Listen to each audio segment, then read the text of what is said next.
Yo, what's going on, everyone? It's Brian and Jim here with Drink a Beer and Play a Game, and welcome to another episode of the Power Hour Podcast.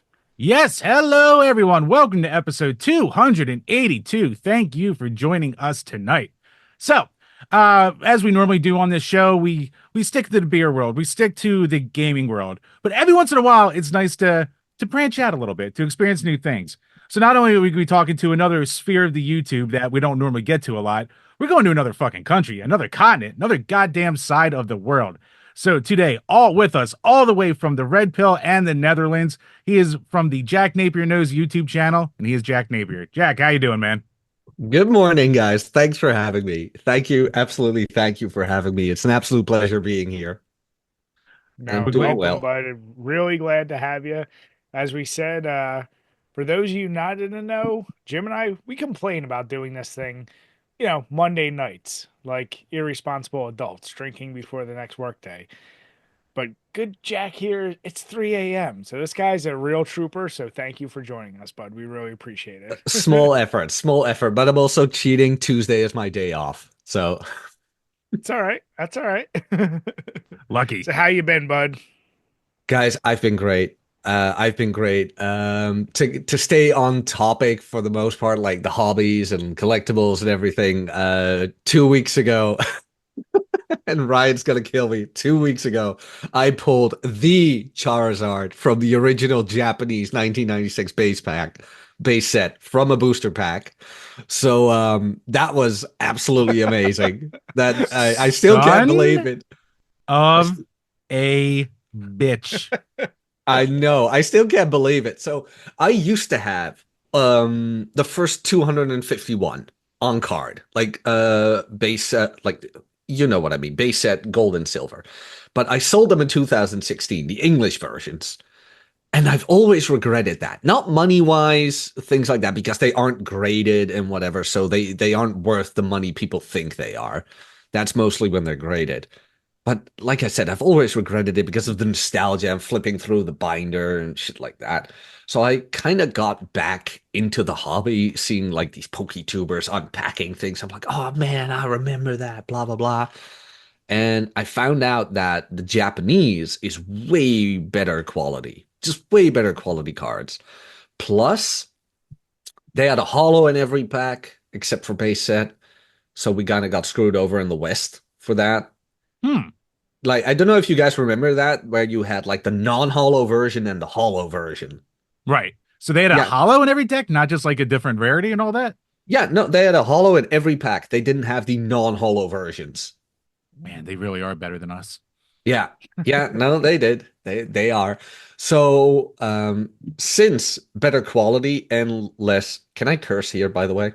Please Oh, feel yeah. free. Oh, so and less fuckery with the cards and probabilities of pulling a holo. I was like, you know what? I'm gonna recollect the originals, but in Japanese.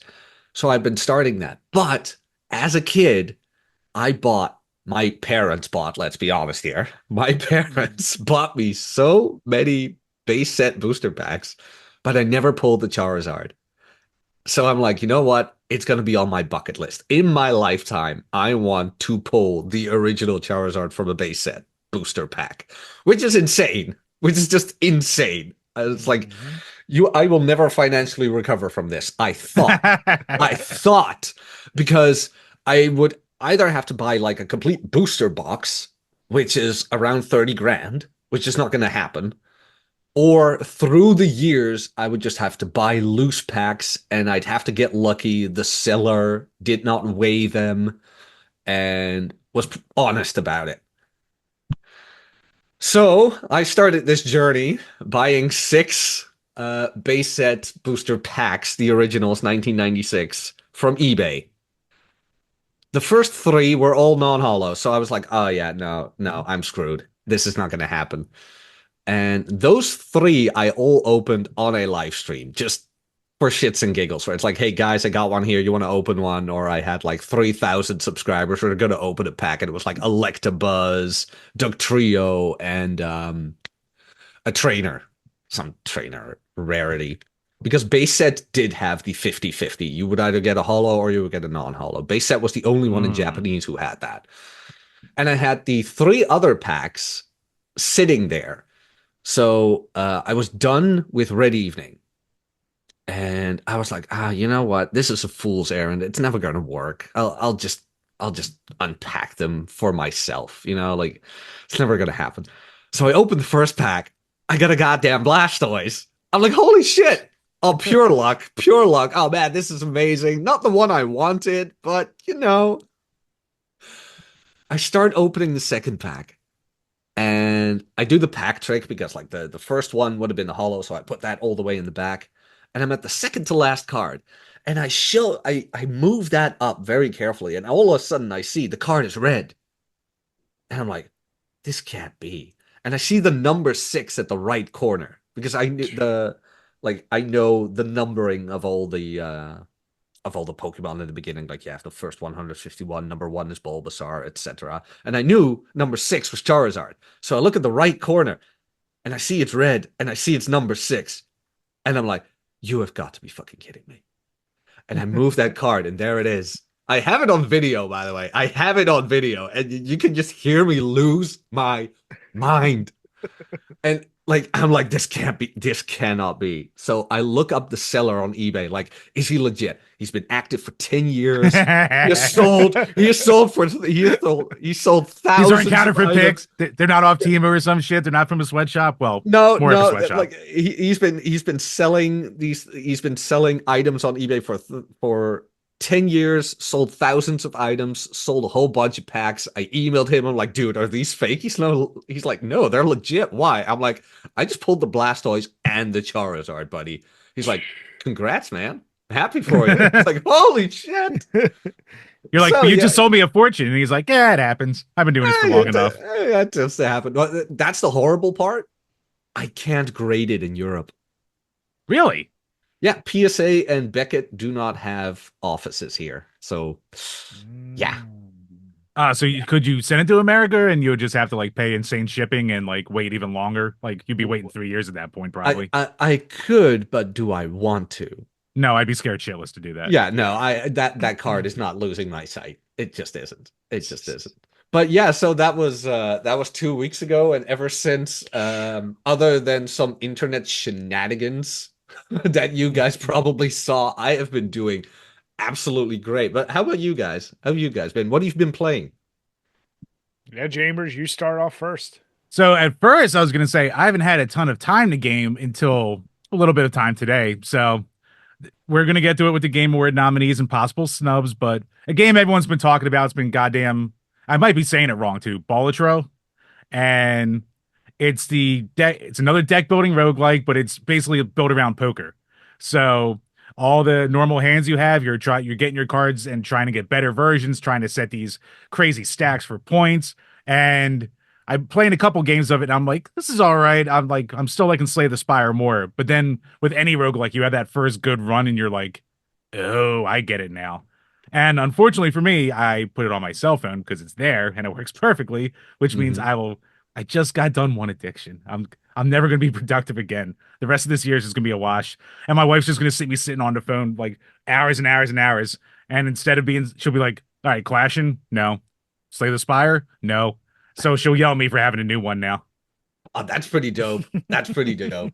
Dude, these card games work fucking perfectly on there. It's too goddamn dangerous. It's Oh it's it's no. a, it's a Yeah, $10 yeah, yeah. life ruiner.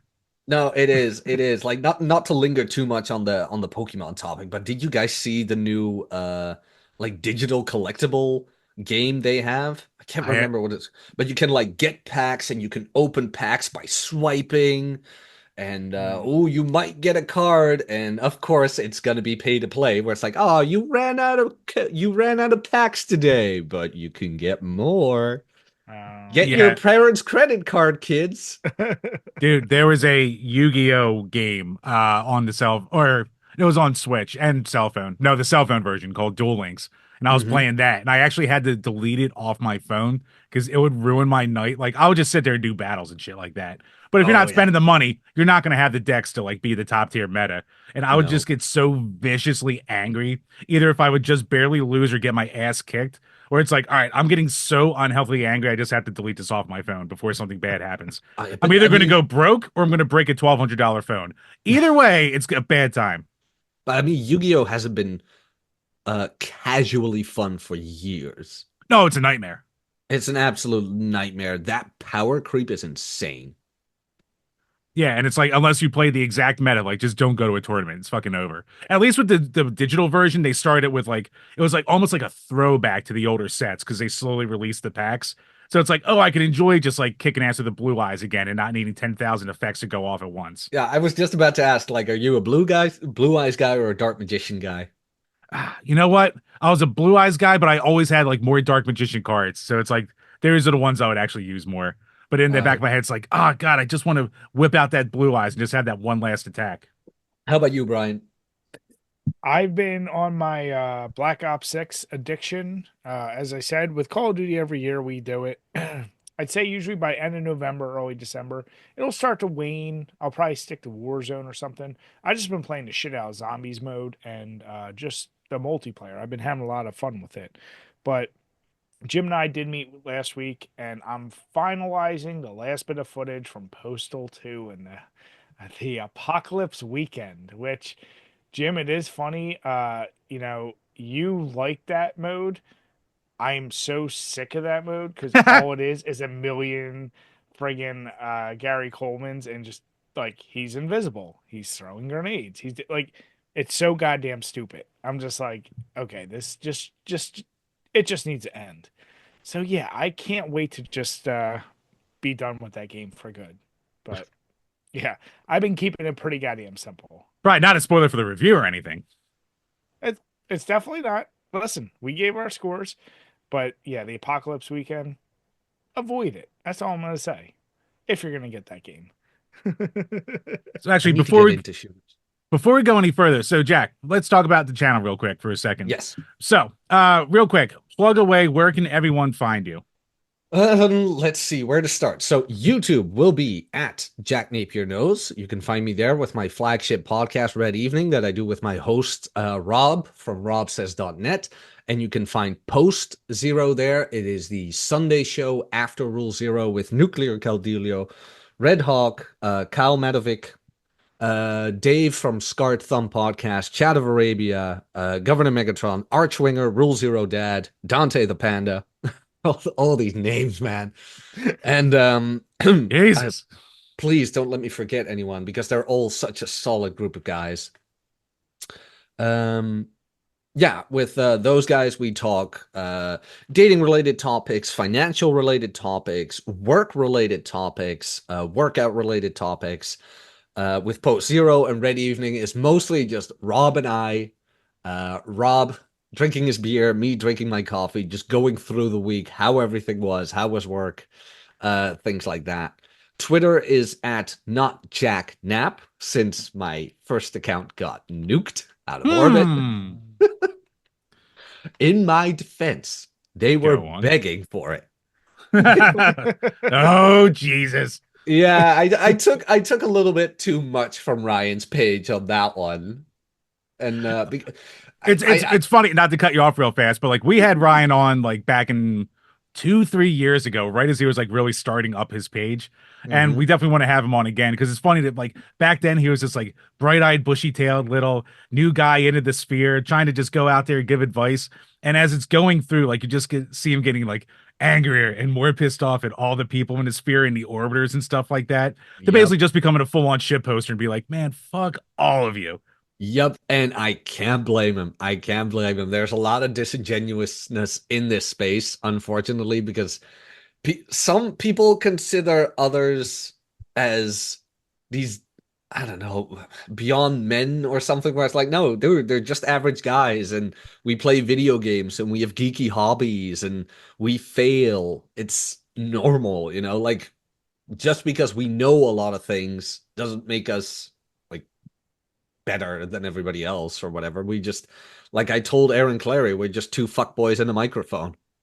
And it's funny because it's like in your sphere, like the red pill sphere, like you put that out there on like the general, like, Twitter timeline and stuff like that. And you'll see people just be like, oh, Jesus Christ, these fucking assholes. These red pill guys. Do you think it's just because, like, what do you call it? Like the top name, like some of the top names, like fucking Tade and Fresh and Fit just put it like a bad name for everyone else, or?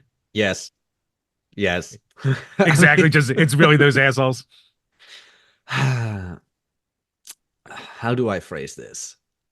Uh, First of all, Myron and Tate will have more money than I will ever see in my life. So they are doing something right. They are absolutely doing something right. What I think is a shame though is that shows like Fresh and Fit, they miss the nuance that can be found in the red pill. Like a lot of this information helped a lot of guys out with shitty marriages, shitty relationships, and overall just shitty lives. Like assertiveness training, boundary setting, covert contracts, outcome independence, abandonment issues, you name it. The information helped so many guys out. And then you have these red meat shows like whatever and fresh and fit, things like that. And they mostly focus on, well, you know what? Women are just shit these days. Where it's like, well, you're not wrong, but but kidding, girls, kidding. You're my favorite. You're my favorite. I love all of you. I love all of you. Um, and one more thing to shamelessly plug, my Substack is at jacknapier.substack.com. New posts every week. That was it for the shameless plugging. Oh, hell yeah.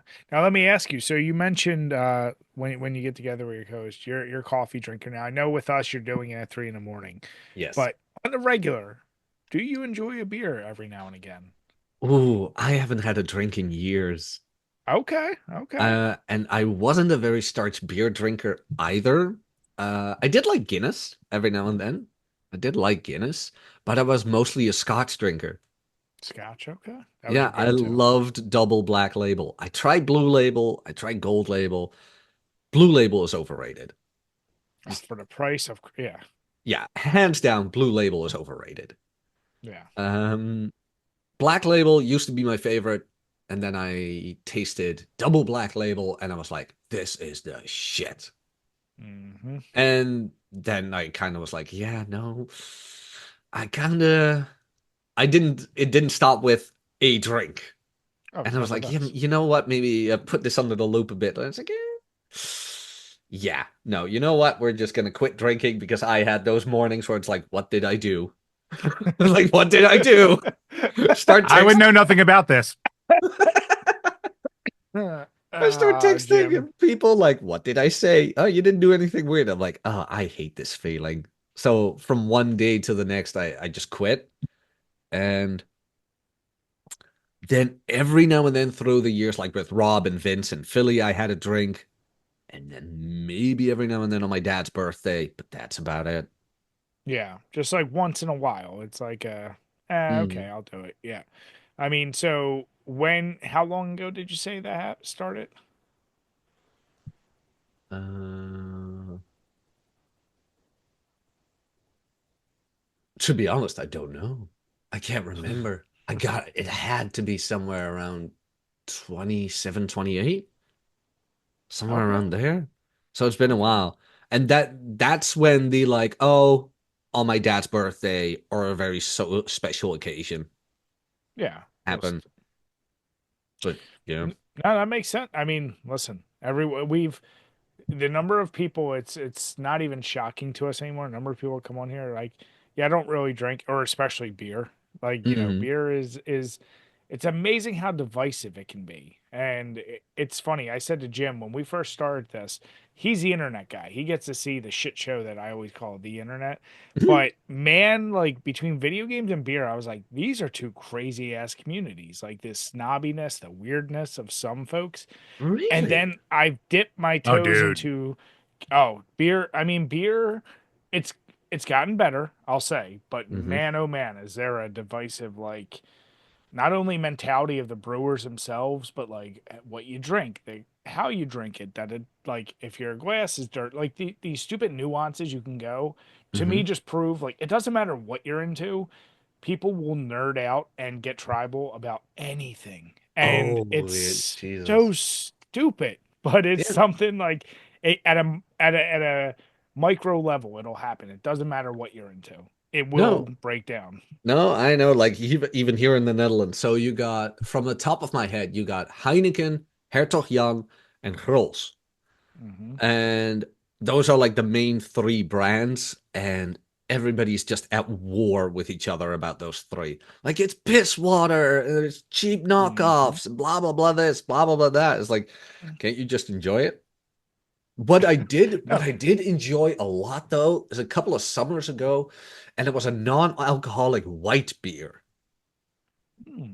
Go on. Non-alcoholic white beer. That was White just beer. Huh. so refreshing. Yeah. It wasn't a rattler or anything. It wasn't like a citrus beer. It's just non-alcoholic So is it Was whitener. it just like liquid? a Belgian white, but no alcohol, basically? Yeah, yeah, kind of like that. Huh. Interesting. So very like I assume like orange heavy, like citrusy, with a little bit of a wheat flavor, probably. Yep. Yeah. Yeah. Yeah. I mean, Not a whole lot yeah, of that citrus, but yeah, well that's the thing is like the non-alcoholic options obviously like everything else. It's gotten better. I don't know how it is in the Netherlands or Europe in general, but it's funny because like when we used to post a lot more about reviews, mhm. I belong to this rare beer of the month club and I would get beers from all over the world. Like it would be all over Europe, it would be Africa, Asia, America, and it was very interesting. And some of them I would be very genuine. I'm like, this isn't that good. And then I get an Italian dude being pissed off. He's like, you don't know beer if you don't think this is the best thing. I'm You like, don't know what a fucking drink, you fucking and American.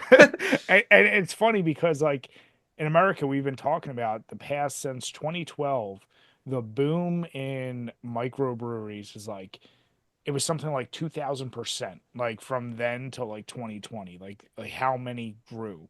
And I don't know if you're seeing that same boom in Europe or in the Netherlands. Like, are they popping up all over the place, or is that more Hmm. America focused? I'm curious.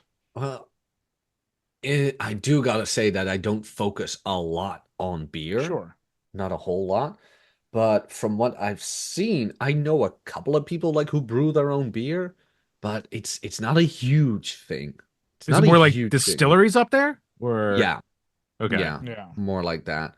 And like you meant, like I wanted to ask you, like beer of the month, like that probably was a hell of a lot of a European beer, wasn't it? Like Belgium, Germany, Yeah. Dutch.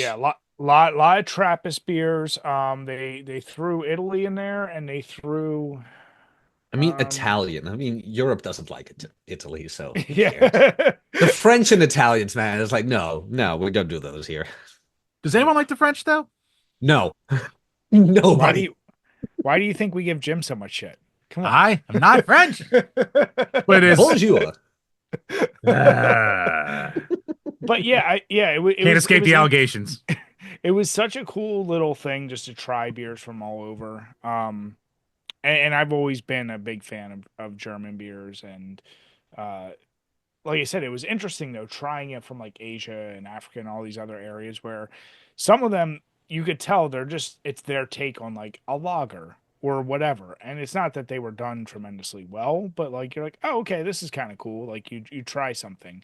But the delineation of like where the best beer is made is very clear. It's everywhere Mhm. you just named in Europe, and I would say America. Like there's a stranglehold on really well made beer. Everywhere else is kind of like, okay, they're trying, it's fine.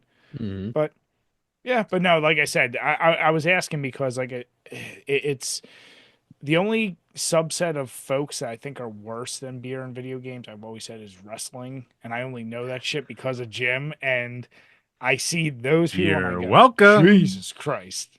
Like it's so bad. In wrestling, even? dude. I thought the wrestling community was like all sunshine and rainbows. No, no, no, no, Yeah, we're all no. rooting for the Undertaker. Let's go.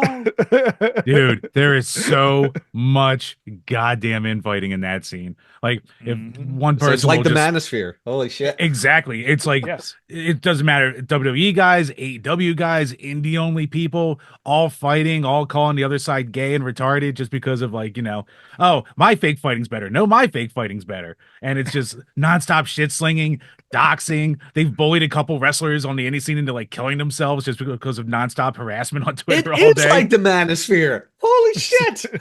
It's all cyclical. Every hobby, it doesn't matter what the hell it is. I have to see like model train Twitter at this point. I have to dabble into I something know. else just to see what it goes into. Oh man. Now that you mention it, I do want to look that up. Model train Twitter. Can you imagine?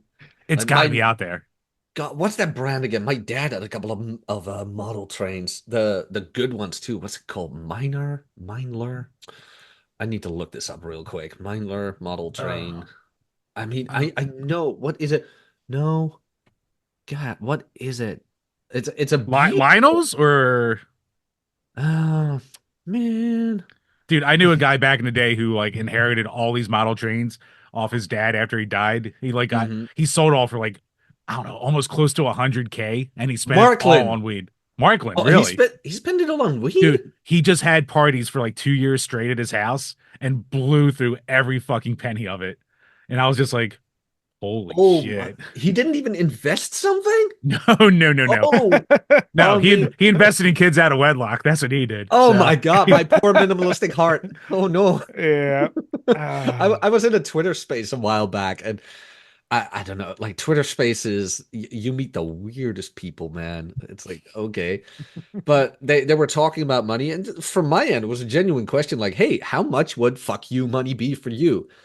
And they name these exaggerated amounts of like 500 million. It's like, dude, can you name anything like comprehensible? Do you know how much a million can go? I know in the States it won't get you that far anymore. Like $1 million or your bank account tomorrow, you can go to Costa Rica or whatever. Although Costa Rica is more wealthier than people think, so I've heard. Like you can go to Greece or the Maldives or whatever, Indonesia, and pretty much fuck off with 1 million. ooh. They just they Hmm. just couldn't comprehend it. It's like, no, man, 500 million. If you Yeah. want to tell everybody to fuck off, you need at least that much. It's like, you really don't, I think. Yeah. What kind of lifestyle are you trying to live? Are you kidding me? As soon as my Yeah, bills are paid off, I'm like, I'll be good. exactly. Can you pay your rent? Can you pay your groceries? And Yeah. can you pay your egregious hobbies of shiny cardboard and plastic digital assets? Ah, my kingdom of plastic I surround myself with. Yes. That's Do you guys have like the Transformers minifigures as well? Gotta ask. No trend. Well, I have some for my son, but Nice. I don't have any. No, my figure collecting is strictly limited to all horror based things. So Oh, neat. all yeah, all this shit that, as you said, when you were a teenager or whatever, you're like, oh, I didn't have the money to have this. So now, like Todd McFarlane, all his old shit, I'm like, yeah, I gotta go out there and recollect for that. So yeah, of course. I gotta say that's the beauty about being 30. It's like being 20 but having money. Oh, once you get a disposable income, it's funny when you were talking. I mean, obviously, all the shit you do in your 30s is trying to relive nostalgia from when you were a kid. And most Hmm. normal folks did go through the period of I sold off my shit or I don't have the collection anymore. And you're Hmm. trying to reclaim that because really all you're trying to do is reclaim childhood and Yeah. simpler times. But Well, I was lucky with the cards though. It only took me yeah, six packs. It only yeah, took that's me not bad six. at all. That could have taken me 30, even Hmm. more. So, because like I mentioned with the sellers, they can weigh packs and whatever. So when I pulled it, I was just everything came together. Like everything fell into place because that could have cost me a lot more. So in fact, I did financially recover from this. There you and go. and you started years ago as a financial blogger before you moved into the manosphere. So in a way, you're just No, like that you was had that sixth Cappy. sense. Oh, that was Cappy Cappy? was, Oh shit. yeah. No, My no, no, bad. no, no. That's okay. Cappy was the financial blogger. He started out as an economist. I was mostly into fitness, but yeah, no, I do knew a lot about finances through Cappy. Thank the Lord. A Mhm. lot of my earlier content was about minimalism, and now here I am collecting shiny cardboard and plastic building blocks. It's like, well, what the hell is this kind of minimalist? I would be the worst person to ever try and ever bullshit something about that. I can bullshit my way. Brian can really bullshit his way through some stuff, and I don't even think he could do that. Mm, no, at a certain point, but You're like, challenging me, Jim. Don't challenge me. You know Do it, that. Brian. Sell it all. Embrace the simpler life, Brian. You know I oh, would. No, you fucking won it because you couldn't get away with not decorating your goddamn outside on Halloween. That's different because that's a future business plan. That All is right. not different. but did you guys ever think about going for digital media over physical media just because of that, the space it That takes in? that's where I'm at. I once a year now will get myself a physical game.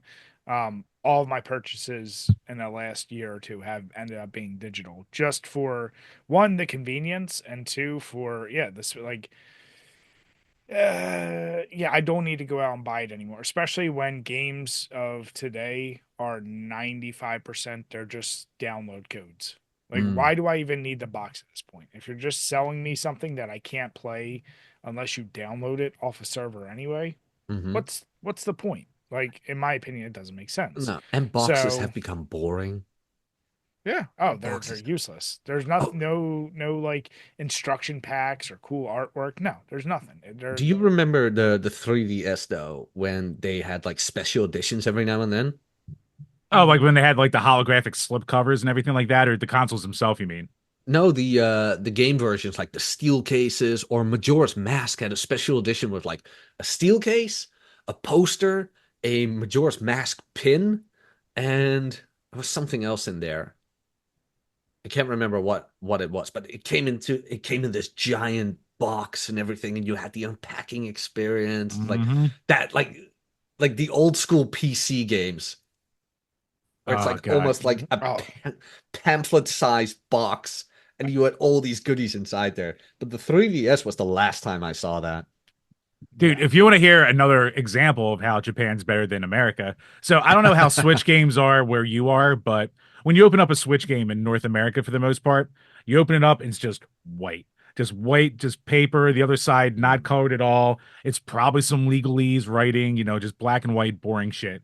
You open up a Japanese game, beautiful artwork. It's basically a wraparound from what you get on the other side and stuff like that. Yeah, I think some of them might come with more manuals than ours do. It's just all this goddamn effort, and I just go, why not us? I know. Like I haven't bought Switch games physically anymore. I was tempted with like the Breath of the Wild or Tears of the Kingdom special editions, Hmm. but I haven't. But I haven't. What was the like? I assume here, a little bit of a big assumption. I assume both of you have Switches. Like I see the wall there with Jim. This Yep. nice red wall.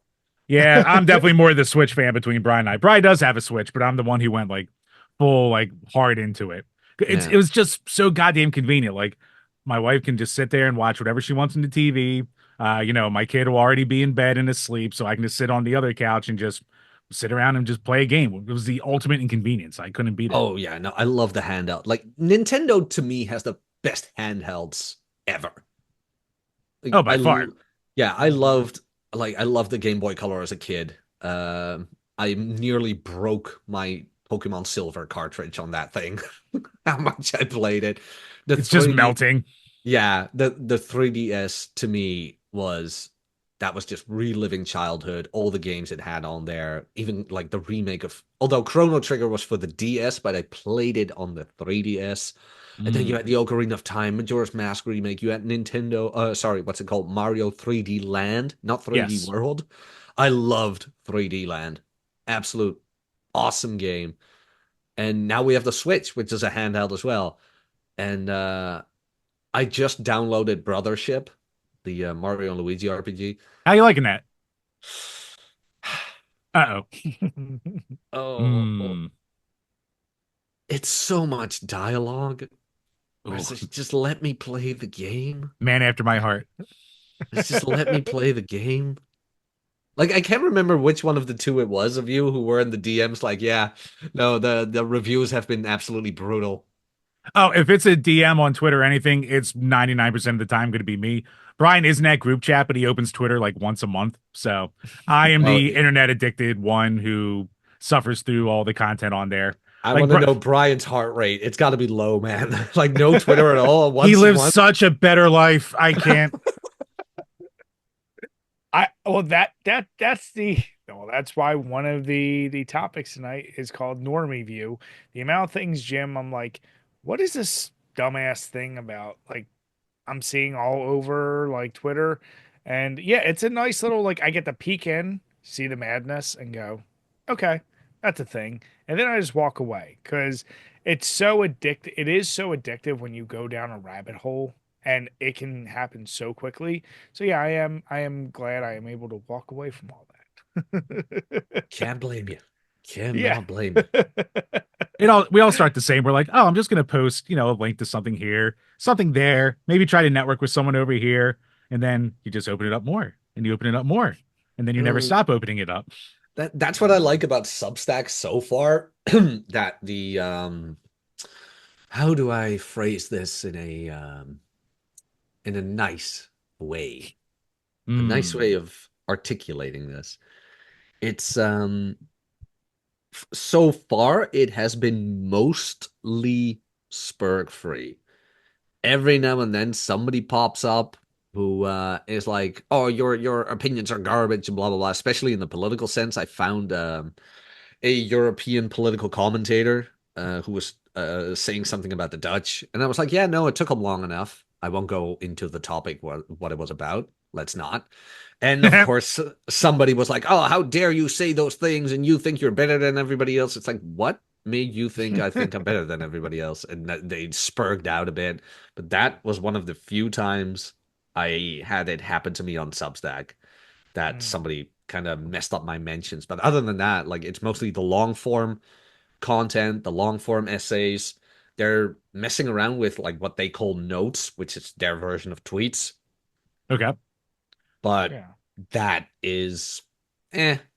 I was gonna say because I noticed a lot of guys in your sphere like going over to Substack, putting like your articles up there, your Mhm. advice columns and stuff like that. So, is it just nice to have a place to write without the interruptions, or is it Yes. a combination of all that and just a general fucker you deal with on everything else? I like that you have an option to write more without distractions. That's a big one. And also that the content is just very friendly. And what do I mean by that is that it has this built-in algorithm based upon the people you follow and the people that follow you, where it recommends you to how do I phrase this? It recommends you to, and for lack of better phrasing, because the term is just so cringy, like-minded people. It's like, ooh. But more like when somebody would, let's say, read Ryan, they would be like, well, people who read Ryan also read Chat of Arabia and Rational Mail, where it's like, oh, well, let me check this out. And people who read Chat of Arabia read Jack Napier and Nuclear Cadillo. It's like, and then it goes into there. It's kind of like Amazon, the same what they do with books, where Hmm. it's like, oh, people who read Rhinestone tend to read Richard Cooper and Rational Mail's own Aaron Clarey, and then it kind of goes from there, where it's And Jack building. Murphy, right? Hey, I don't know if Jack Murphy ever wrote a book. Maybe he did that we never knew about, but I haven't seen him being recommended not not ever. not since the happening. No, not since the happening, the heartfelt happening. Why are you doing this to me? He's into insurance now. It's like, oh man, it He's doing never ends. insurance now? He's doing insurance, health insurance. Oh my God. The How the grift mighty have never ends, fallen. baby. Jesus. I mean, the jokes write themselves here. Let's be Well, yeah, honest. they do. Yes, they do. They Man, do. what Let's. a fun week that was when that all dropped. Holy shit. And me as an outsider, I'm just like, this is just fucking gold. I don't have to say a goddamn thing. I can just sit here and watch. Brian, I hope that month you were off of Twitter. Here's the best part. I had to look up who Jack Murphy was, and I recognized his face, but a lot of this just went so over my head. I went, I'm so happy I don't know more Oh about man, this. be happy, man. I wish I had your life right now. Right? The If number of things you would legitimately think like everyone knows about this, and then Jim tells me like, the fuck does that mean? Like, like what are we talking about? if I may ask, Brian, like you enjoying Yeah. the bachelor life or like a nice Oh relationship, no, married, whatever? I married with two kids. Nice. That's Yeah, awesome. That's awesome. yeah. You getting the kids in the games as well?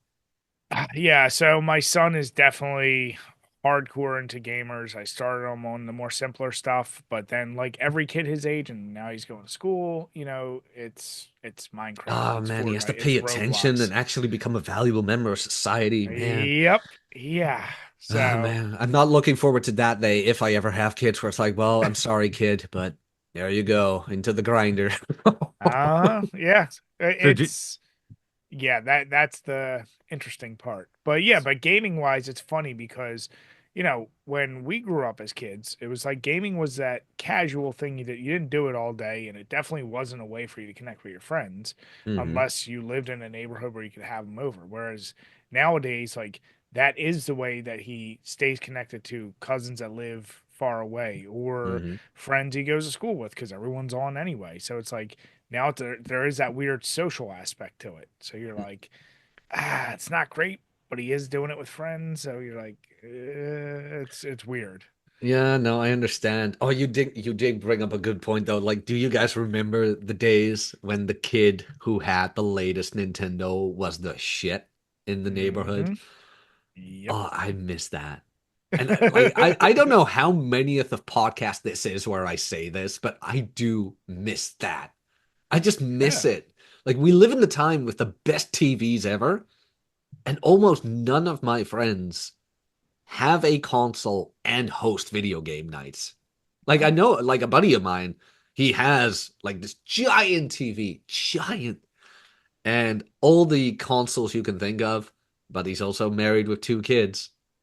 And it's like, Hmm. yeah, he's not gonna invite us over very quickly for pizza night and Halo or whatever, for Super Smash Uh-huh. Brothers. And I Yeah. just keep thinking of a almost like better time. Like the older I get, the more I understand the phrase, it is the best of times, it is the worst of times. Yep. The Oh, older I for get, sure. the more I understand it. Well, Yeah. dude, we No. talk about this a lot where like when Brian and I started this page, now back then we were just friends and now we're goddamn brother-in-laws. So Really? yeah, no, what do Holy you call it? shit. Yeah, no, I had met my wife about a year before Brian had broken up with his girlfriend at the time, and Hmm. my wife's sister had just broken up with someone. So we're like, fuck it, let's smush them together and give them each a rebound. And here it Correction, is. Jim. I made her break up with him. I'm just, if we're gonna be factual here. I mean, just wipe that dirt off your shoulder. That's fine. But Yeah. yeah, but yeah, so yeah, long story short, Brian weaseled his way into my family. So it's funny when he's talking about his son playing like Minecraft and stuff. He'll always be like, Uncle Jim, can you hop on and play with me? And I would love to, but my like Xbox is dead. I have to like get a new Xbox so I can play with him basically. Or you could get the kid a proper console that is not an Xbox. Ooh. Are you a PlayStation fanboy or No, I am a Nintendo fanboy, sir. I mean, I was getting there. I was like, because Nintendo's like in its own little world too. It's like Exactly. you always have like the Nintendo, and then you might have an Xbox or a PlayStation, but you're just straight Nintendo, huh? Straight up Nintendo. Nintendo or PC. Where it's like, although, I don't know, ever since the Xbox came out, I cannot remember somebody not messing with that thing. It's like the red ring of death, or you name it, blue screen of death was always something. And Yeah, like the Connect or like the oh for, yeah, oh for my God, the forcing everyone to Connect. like be online all the time and all that Yep. disastrous E3 2013 and all that shit. Yeah, Xbox has been nothing but controversy and a letdown from what I have heard and experienced. So now, of course, the Nintendo had the Switch had the thumbnail no, not the thumbnail, the thumbstick. The Uh, oh thumbstick yeah, issue. they break in like 6 months. Yeah. But in Nintendo's defense, I have a Switch Lite, and I've had that for a very long time. When did Breath of the Wild came out? No, because I played 17. Breath 2017. The So I Switch Lite played, was like 18 or 19 when that came out. yeah. So I probably got it 2019, which is 5 years. Yeah, somewhere around there. And it was only this past year where the thumbstick started giving me issues to a Hmm. degree where I couldn't play normally anymore. And I sent it in for repairs, and they covered it all. Even after 5 years, they covered the repair costs, everything. And my Switch has Nice. never felt better Nice. in their defense. So yeah, but if I have to choose between Xbox and PlayStation, it's got to be PlayStation. That controller, oh, love it. Oh yeah. Yeah, it's funny. My son, so we have the Switch. He definitely plays that like here and there, but if he wants to get online, even he recognizes he's like it like the game doesn't seem to work well when you try to play with others. Like Hmm. he picks up on it, he's like, and I can't talk to anyone. He's like, so I need to play on Xbox or something else. Like he likes the Switch, the portability. That's definitely the part he loves. But yeah, Oh yeah. when he if he wants to play online with his friends, he's like, Yeah, it doesn't do that well. Like, do the kids these days like host these gaming nights or whatever like we used to do back in the day? It's just all online at this point. That's what it like. That's what I'm saying. Like, so he'll literally be in a party with a whole bunch of his friends, and they'll just all be talking to each other. But like, as Hmm. far as coming over someone's house and just host, that ain't a thing. That even. Oh man. Yeah, it's just guys like us who would be willing to be like, hey, the wives are busy. Let's have everyone over and have a game night. That's Oh what it man, is. that is the dream. That is the dream. Some Mm-hmm. beachfront apartment somewhere with one wall just dedicated to the TV Yep. with with a console underneath and just invite your buddies over. That's gonna be living the dream. If I ever Oh write yeah. a book and become a best-selling author or whatever, I'll just F off and do that on YouTube. Do Like, hey, that. we got Dave Andrews today. We flew him out. Or Dude, to that point, my one buddy, his father-in-law, what do you call it? They have a mountain cabins, middle of nowhere kind of deal. Mhm. Old 40-inch CRT there with an N64. So when we were before kids, when it was a lot easier, we'd go up there with them, get loaded all goddamn weekend, boot up Mario Party, and just have a goddamn blast. A friend of mine, Red Hawk. You guys know Red Hawk, right? I Buddy know of of him, mine. yeah. He does that too every now and then. He did it last year. Cabin in the Woods, GameCube, Super Smash Brothers. Uh-huh. Ah, the It's, dream. I know, No, right? Men do not need a lot to be happy. dude, Just the don't. meme is real. You could just put The a meme is TV real. and a mattress and an empty room, and we will be fine. Man, Yeah. a blonde, thin-waisted girl with big tits and lingerie. It's like just Can, yes. That can was we the just real winner of the fight. That was the real winner of the fight. can we just say thank God for blonde's name Sydney over the past Oh, year? hell yeah. I cheers to that. Best. Yep. Between Sydney or Sweeney and what is her name? Hawthorne or Thomas. Sydney Thomas, that's it. Thomas. Yeah. Don't ask me how I know that.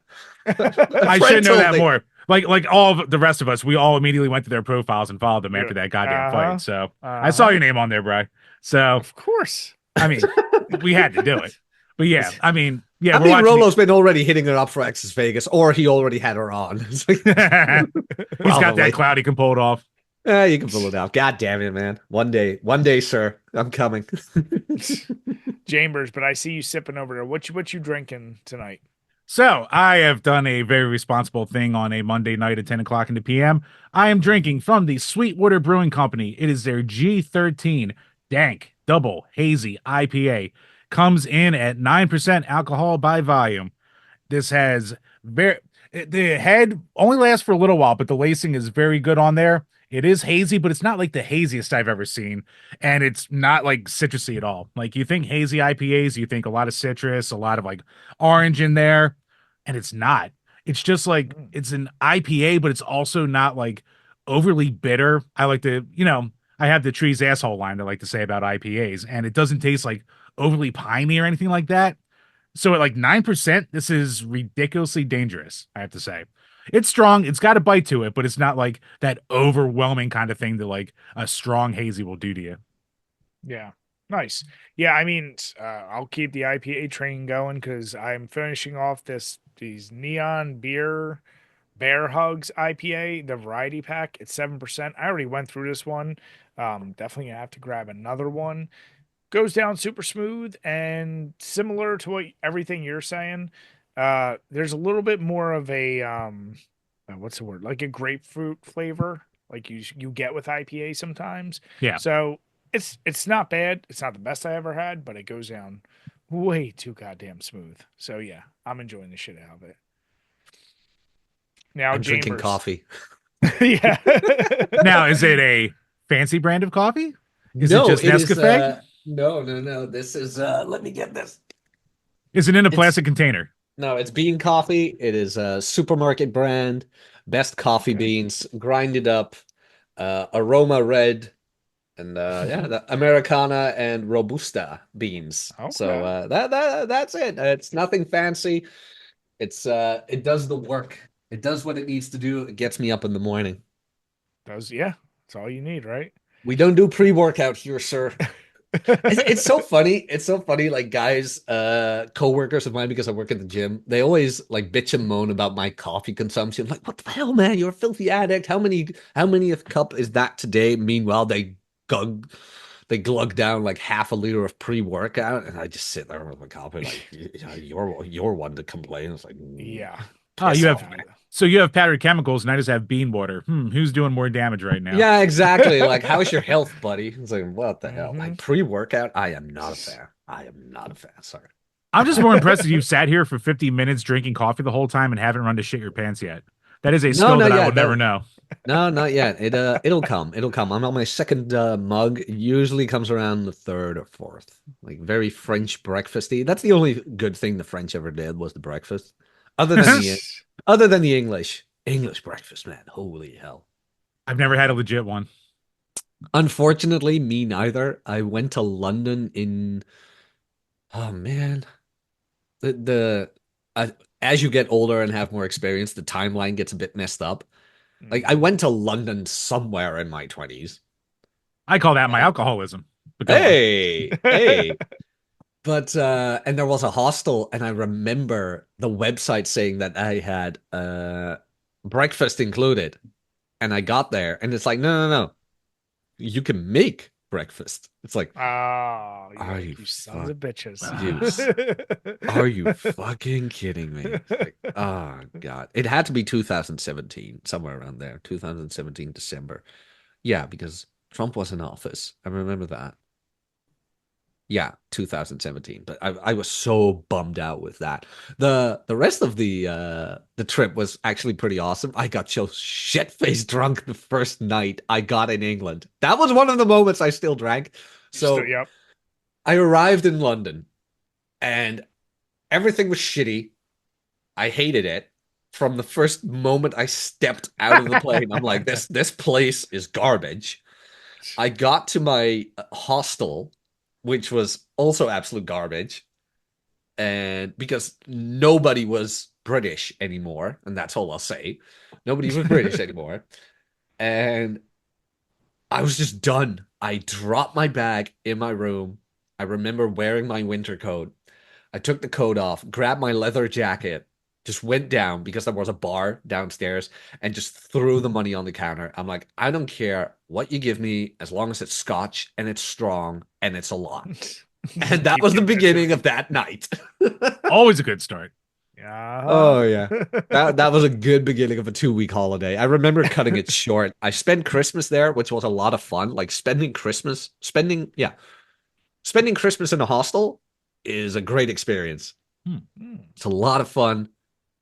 But after that, I was like, you know what? I'm going to go home for New Year's. I'm going to see my dad. I'm going to see my friends. This was fun, but I'm not doing this again anytime soon. Enough's enough. Enough's enough. It was a weird experience, but it was a hell of a lot of fun. Same as Turkey, Istanbul, and a hostel. God damn, man. Weirdest experience ever.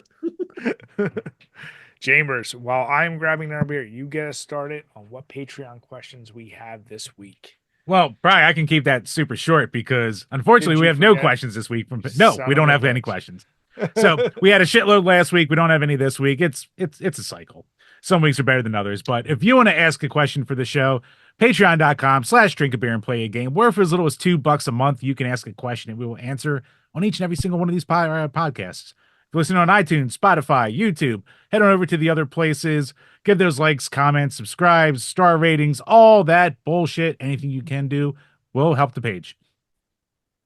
Yeah, and don't wait for Jim to send it out. If you have a question, just send it to us. It can be on Twitter, Patreon, email. I put the questions up in time. This is not my fault. Speaking of last week's show, I was watching that and I remember disagreeing with something about the music scene. Oh, go on. And I can't remember if it was you, Jim, or you, Brian, who said you can replace the guitar player, you can replace the drummer or the bass player, but you cannot replace the front man. That was me. That was Brian. Yeah, absolutely. I disagree with you, sir. Led Zeppelin would not have been the same without John Bonham. He's right. Foo Fighters is not the same without Taylor Hawkins. Rush, no Neil Peart. No, yeah, Rush. If Dave Grohl had not joined Nirvana, Nirvana would have never become popular. What else we got? Actually, right now, Primus is having an open call out because their drummer just quit via email. That's a whole weird thing going on right now. Whoa. Yeah, he just randomly like emailed him. He's like, "Yeah, I'm done right now. I'm not having fun anymore." So they just put out a thing on Facebook where it's like, email us your submissions. We're looking for a drummer. So like, I put a video from my band fucking playing recently. I was like, I don't have a chance in hell, but might as well throw my hat in the ring. So Oh you man, never you can know. play Primus? No, but I can still put my hat in the ring. Sorry. Sorry. Oh God, no. Holy shit. I'm gonna show. Being They're all gonna call me out amazed. there in practice and be like, "Hey guys, you playing four? Huh? Huh? Huh?" They slam the door Hey. in my face. Yeah, exactly.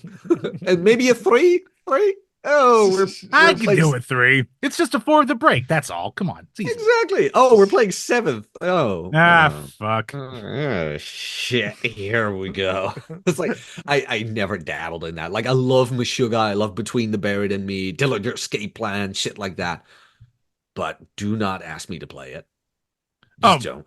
same here. Like I have my double pedal here hooked up to my practice pad because me Mhm. pushing 40. Now I'm like trying to be like serious about it. And then the more I practice, the more I hurt my ankle, and I go, I don't think this is happening. Yeah, I tried double pedal for a long time. I had the Axis longboards, Oh my and then I God, got. you didn't fuck around. Oh no, I did not. I did not, sir. But then I got bored with it because, like I mentioned, Zeppelin. Like John Bonham had this heel. What's that called again? That heel toe Heel toe. technique Yeah. where he was able to create the effect of like a double beat with one pedal. And I was just so much more impressed by that than I've ever been with a double pedal that I just sold my Axis longboard, went back to the Iron Cobra single, and just like dived right headfirst into that. Yeah, you can't beat that. Like Josh, the current drummer of Coheed and Cambria, he can do that same thing where he has these like perfect triples he can pull off on there like at any time, and it's just as good as aiming with the double pedal half the time. He's a Oh yeah, monster. I was so disappointed. I mean, Brian, feel free coming. to get your beer. We're gonna nerd out on music for a little Yeah, bit. you keep doing that. Go ahead, Brian. Go ahead. This is our show now. No, just kidding. But No, I've been waiting to hostily take over the show for years now, so don't worry about that. Fucking I mean, Irish piece of shit. Fuck him. oh, he's Irish, eh? Oh Oh, God. I mean, he's American, but he'll tell you he's Irish. Oh, will he ever? Well, I mean, I gotta side with him a bit since he called you French. So I mean, he's Yeah. gotta leap forward I into that cannot one. help that my last name is Napoleon. That was not by choice. I'm not goddamn French. You're French. Come on. Let's face it, Jim. I don't know what got dumped into what hole where, but god damn it, I am not. I do not like Camembert, sir. I do not. Look, I watched Dexter's Lab. I know Amelie du Fromage. That's the extent that I have, okay? Mhm. Uh-huh. But let's see. Like coming from a random internet person here, I was disappointed at the reunion concert of Led Zeppelin that Jason Bonham, John Bonham's son, actually used a double pedal. I was like, He are you kidding me? did he really? Yeah, he did. Mm. With Good Times, Bad Times, he wasn't able to do the heel toe thing. He couldn't do that triplet? No, he did the triple with a double pedal. And I was looking at that. It's like some bumfuck from the Netherlands can do it. And you mean to tell me that the son of the man himself can't? I think even like Bill Burr, like stand-up comedian, but like he loves playing drums, and like I think he could do that too because he talks Yeah. about like how much he loves bottom and just trying to do his fucking foot stuff, and it's like it's very hard to pull off all the time, but every once in a while Mhm. you can do it. Like Jason's a fine drummer, but he is not his dad. That's for goddamn sure. Oh yeah, no, that's true. The rumors were in the beginning that they wanted to let Dave Grohl do it. He would have done it. He would have done fine. He would have owned it. That is one of my favorite concert memories, seeing Dave Grohl drum. Where'd, I was that when he was like Probot or Queens of the Stone Age, or did he just like hop on for a couple songs with Foo? So there's three times I saw him play drums. The first time was Foo Fighters, 2006, January 31st.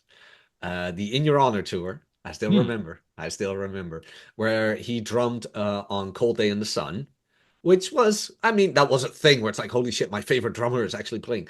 But the real first time I saw him actually play drums was a secret show in Amsterdam in a venue called the Melkweg for Dem Crooked Vultures. Oh, The really? album had not been released yet. You could only get tickets if you knew the coordinates that were placed on their website. It was a weird phenomenon. It was their second show. The first show they did was support act for Arctic Monkeys. Because people Oh knew shit. people knew that John Paul Jones, Josh Homme, and Dave Grohl started a supergroup.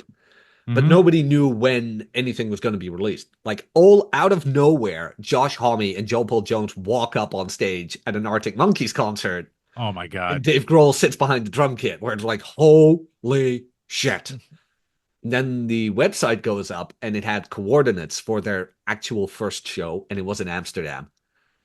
Tickets can only be bought a day beforehand at the venue itself. Really? Amsterdam is a 3 hour drive from here. We went there, we stood in line all day, got our tickets, went back, then went back to Amsterdam, stayed in line. And I remember one of my idiot friends had a pocket knife with him. So they searched him and he's like, "What's this?" And he grabbed the pocket knife and just threw it in the water. He's like, "Nothing." And we were there, first row, like we were touching the stage. That was one hell of a night. That's Seeing fucking wild. Dave on That's that awesome. kit, just like you don't hear Dave play drums, you feel him play drums. And It's his drums are gigantic too. Like, I mean, he hits hard as fuck. Like yeah, he tells 24 us inch. he tells the story all the time of like how he practiced just on pillows like all the goddamn time. So like he plays very fast, but you're not getting bounce off a pillow. So he just learned how to just, wrist motion, all that bullshit.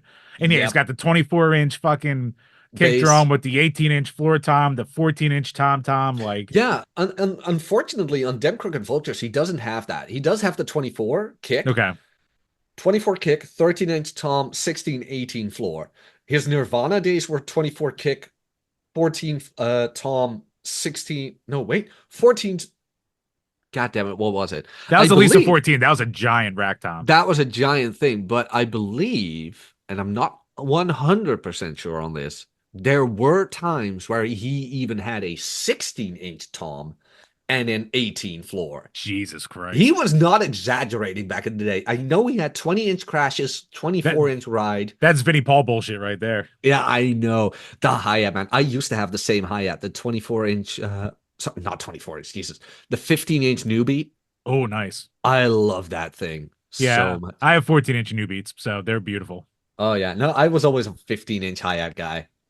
Yeah, Always. I always see the people with the bigger hats. I'm like, maybe I will like the 16-inch hats. I'm like, that seems gigantic, but like just the sound and the wash out of A them. 16 is a bit too much for me, but the 15 is just right. I always had it like up here somewhere. I always sat very low when I Oh, played you drums, had were the you hi-hat were here. just a Dave Grohl fanatic trying to get all the way up there with that Yeah, shit. but weirdly enough, it played like I couldn't play like this for some odd reason. I loved that I could sit like this, a little bit more compact, and I Yeah. also had like the bigger drums and things like that. I still have my snare drums, a 14 by 6 Middleworks Tama Mm, drum and a 14 by 8 Woodworks Tama that's snare drum. that is beefy. Oh yeah, and I love that damn thing. I did sell the drum kit because I live in the middle of a city center, but I did not sell the snare drums because you can't buy those anymore. Where it's like, yeah, no, I'm not getting rid of those. And I still have a Zildjian 20-inch Earth Ride, Oh, beautiful. which is about 10 pounds. That is a cymbal. That is 10 pounds. It's this fucking thick. No, that's a beefy mama right there. Oh, you didn't want all your neighbors to hate you by having a drum set in the middle of the Yeah. city? Wait, 22 inch. Sorry, that Earth Ride is a 22 inch. Ooh. Unfortunately, I could not get my hands on the 24. Otherwise, I would have done it. Oh my God, a 24 would be insane. Oh, yeah. If I'm ever going to buy a drum kit again, it's going to be Tama, hands down. Because, I mean, Tama drums. Come on, man. What more do you want? But Mhm. it's going to be the 24-inch bass with 14 rack, 16, 18. And Just that it's just, giant boom. yeah, but it's just a shame that, like, do you remember, I don't know, like, what kind of brand do you used to play? I'm sorry, Brian. I don't want to, like, budge in here and, Listen, like, cut no, no, you no. off. I listen. What I enjoy is hearing when people are into stuff. So I don't know what the fuck you're talking about. Like, do you play an instrument? Anything? No, no, no, Oh, come no. on. Yeah, there was a there was a we while where I learned the brought my flute in a kid as a kid. That's the best we learned. that was So the recorder, Brian. You yeah. uncultured swine. There's a while where I brought my drum set and I left it over his house for like about a month or two. And I was like, I tried to show him just like how to like, keep a beat on 4 and shit and be like, here, fuck around. Then Dry's like, yeah, Oh, this isn't working. oh, I've tried that with friends too, where you leave something behind where it's like, yes, you know what? Get interested enough and pick it up. I don't mind. Just do it. And they don't. It's like, God damn it. Damn Oh, it, they didn't pick it up. this little blue kit right here is a kid's drum set I bought for my daughter for Christmas about 2 years ago because Hmm. she would love to just sit on my kit and just smash around on it. It's like, all right, if you want to do this, here's a little kit for you to like learn on and like practice on, and then she hits it once. Like I showed her how to do a roll, and she's like, I can do a roll. I'm better in drums than you. And I'm like, okay. I was like, can you do more? She's like, no, I don't want to. I'm like, fuck. All right, this is over. Ah, such a shit. My tradcon friend, I always call him Traddy. His so okay, there's kind of two stories here that lead into each other. Um, he wanted an explorer so bad, and he Mm. found he what is that number? So you've got ESP guitars, and then you have LTD, right? LTD is the cheaper version of ESP. Yes. Yes. So he found an LTD semi-acoustic electric white and gold guitar, and Mm. he bought that. Like it's an absolute trailer park looking guitar. It's like, oh my God, this is so white trash. And he's very decent, but he loves it. And then he found a Epiphone Explorer with the same color layout, like pure white and gold elements and everything in it. And he's like, I want it so bad. And it was a Nikki Haley signature, whatever, from Hailstorm. Now Oh, okay. we both hate Hailstorm, but he just loved the guitar. And it was out of stock everywhere. And like the guitar usually was around $1,000. So eh. And it took him years. He talked about that damn thing for years. Now, I one night was like, "Oh yeah, I remember that guitar. Oh, let me check." And I found some sketchy bidding website where it's like, "I don't know if this is legit." So I send it to him where it's like, "Hey, buddy, I don't know if this is legit. Do some research, but maybe you can finally get it." And he leaves me on red, whatever, and I don't talk to him for a month. And I look at another friend. I'm like, hey, have you heard of him? He's like, no, why? I'm like, I haven't heard from him in a month. I'm like, well, you know what? Fuck him. Screw yourself. And by happenstance, the next day, he texts me a picture of himself with the guitar saying, hey, man, thanks for sending me that link. I'm like, you fucking kidding me? I'm like, oh, yeah, hello to you, sir. He's like, yeah, man, I got it. It took me a while, but I got it. It took me a month of going back and forth with the seller, but he got it. I'm like, well, you free tomorrow? He's like, yeah, sure. So I go visit him, look at the guitar. Absolute beauty of the thing. Explorers are very weird to play. Epiphones are nice now too. Like for like the cheaper Oh, version of a more expensive guitar, Epiphones are probably like the best ones out there. oh yeah, yeah. No, I've been getting guitar lessons for a while now, and like I'm figuring out like what plays well for me, and like the thinner neck is just I love it. It's All like right. I don't have giant hands, so So maple fretboards, rosewood. What's your preference? maple for now, Man for of now. taste. Yeah, a friend of mine has a Paul Reed Smith, Yes. a little bit up there in price. Yeah, they're like at least 3 grand. Yep. Yeah, but holy shit, that thing plays nicely. Because at first I was like, oh, it's just a guitar. How can they play differently? But now that I'm getting more into it, I'm like, oh, I get it now. I Then you get it hold it and now. go, ooh. Yeah, where it's like, oh, this is nice. It's like, oh yeah, no, smooth, nice transition, not too far apart. It's like, oh, now I get it. But his son, Traddy's son, like looked at the guitar and he wanted to play with it, and blah blah blah. And all of a sudden he starts like doing like a 4-beat with his hands. And I'm like, well, that's interesting. And Traddy looks at me, yeah, we've been getting him drum lessons. And I look at him, I'm like, you do know what you did, right? He looks at me, he looks at me, he's like, what do you mean? I'm like, can you remember what I always used to say? He's like, what? I'm like, my dad was dumb enough to buy me a drum kit. He's like, yeah, I know. It's like, well, good luck to you, buddy, because that shit's gonna be loud. It's Oh, gonna be loud. it's not only that, it'll go with him to every girlfriend he has growing up too, as he drives around, he just nonstop tapping away on the car like I do. Or you Oh sit at yeah. a desk in school and you're just nonstop like, drumming on the side and shit like that, I annoying the hell out of everybody. Oh yeah, I remember having a girlfriend and like I usually sleep like this, like with my hands up, shit like that. But then I Mhm. would like tap on the what do you call that in English? Headboard, Headboard. headrest. Yeah, on the headboard, like dun, dun, dun, dun, dun, dun, dun. She's like, "Could you fucking stop?" It's like, okay, and then I continue on the pillow. But you will not know you have a good girlfriend until she carries your symbol bag. That's the Yep. moment you know. Like, Yeah, no, my wife will help like carry a couple of my some of my equipment and shit like that. So it's like I got a good one there. I Just for the would. fact putting up with all the practices and shows and shit like that over the years. But like, oh, you're doing another one. Oh, good. Yeah. Hey, Brian, is Jim's audio coming in clear at your end? Because I'm getting a bit of a, Am I crackling? yeah, a little bit of Yeah, crackling. I'm getting a little bit of a crackle. Okay, let Okay, me so it's not me. reset this. All right, give me a Yeah, second. I thought it was maybe my headphones, but I was like, yeah, Uh, there's just a little bit of a crackle. Yeah, no, I was messing around with my headphones too, but it's not me then. Okay, that's good. It's not my I European mean, equipment. as we say, leave it to the French. Got you there. Got you there. Wait, Brian, And what are now you we what can't hear you at all, Jim. Oh man, it's finally becoming a good show. Yeah, exactly. It's just a Hostile nightmare. takeover failed. Son of a Yep. bitch! When was the last time the French took over everything? Anything. Come on. I mean, Man, that's gotta be Napoleon. All yeah. right, let me go get a beer real quick. I'll be right back. All right, so before we get into anything else, so we have a lot of gamers here who listen to us. We have a lot of beer aficionados, and in any sphere that you get to, it's going to be the question of like, especially in the nerdier kind of spirits, it's like, how do I reach out? How do I talk to, say, the opposite sex? How do I better myself? How do I make myself desirable, as one could say? Hmm. So, having, of course, a red pill aficionado here, if you could give like two pieces of advice real quick, what would be like the best starting off points? Okay, so the best starting out points is, of course, go to the gym. It's the big one, it's the obvious one, it's the most accessible one, and that's why it's always number one.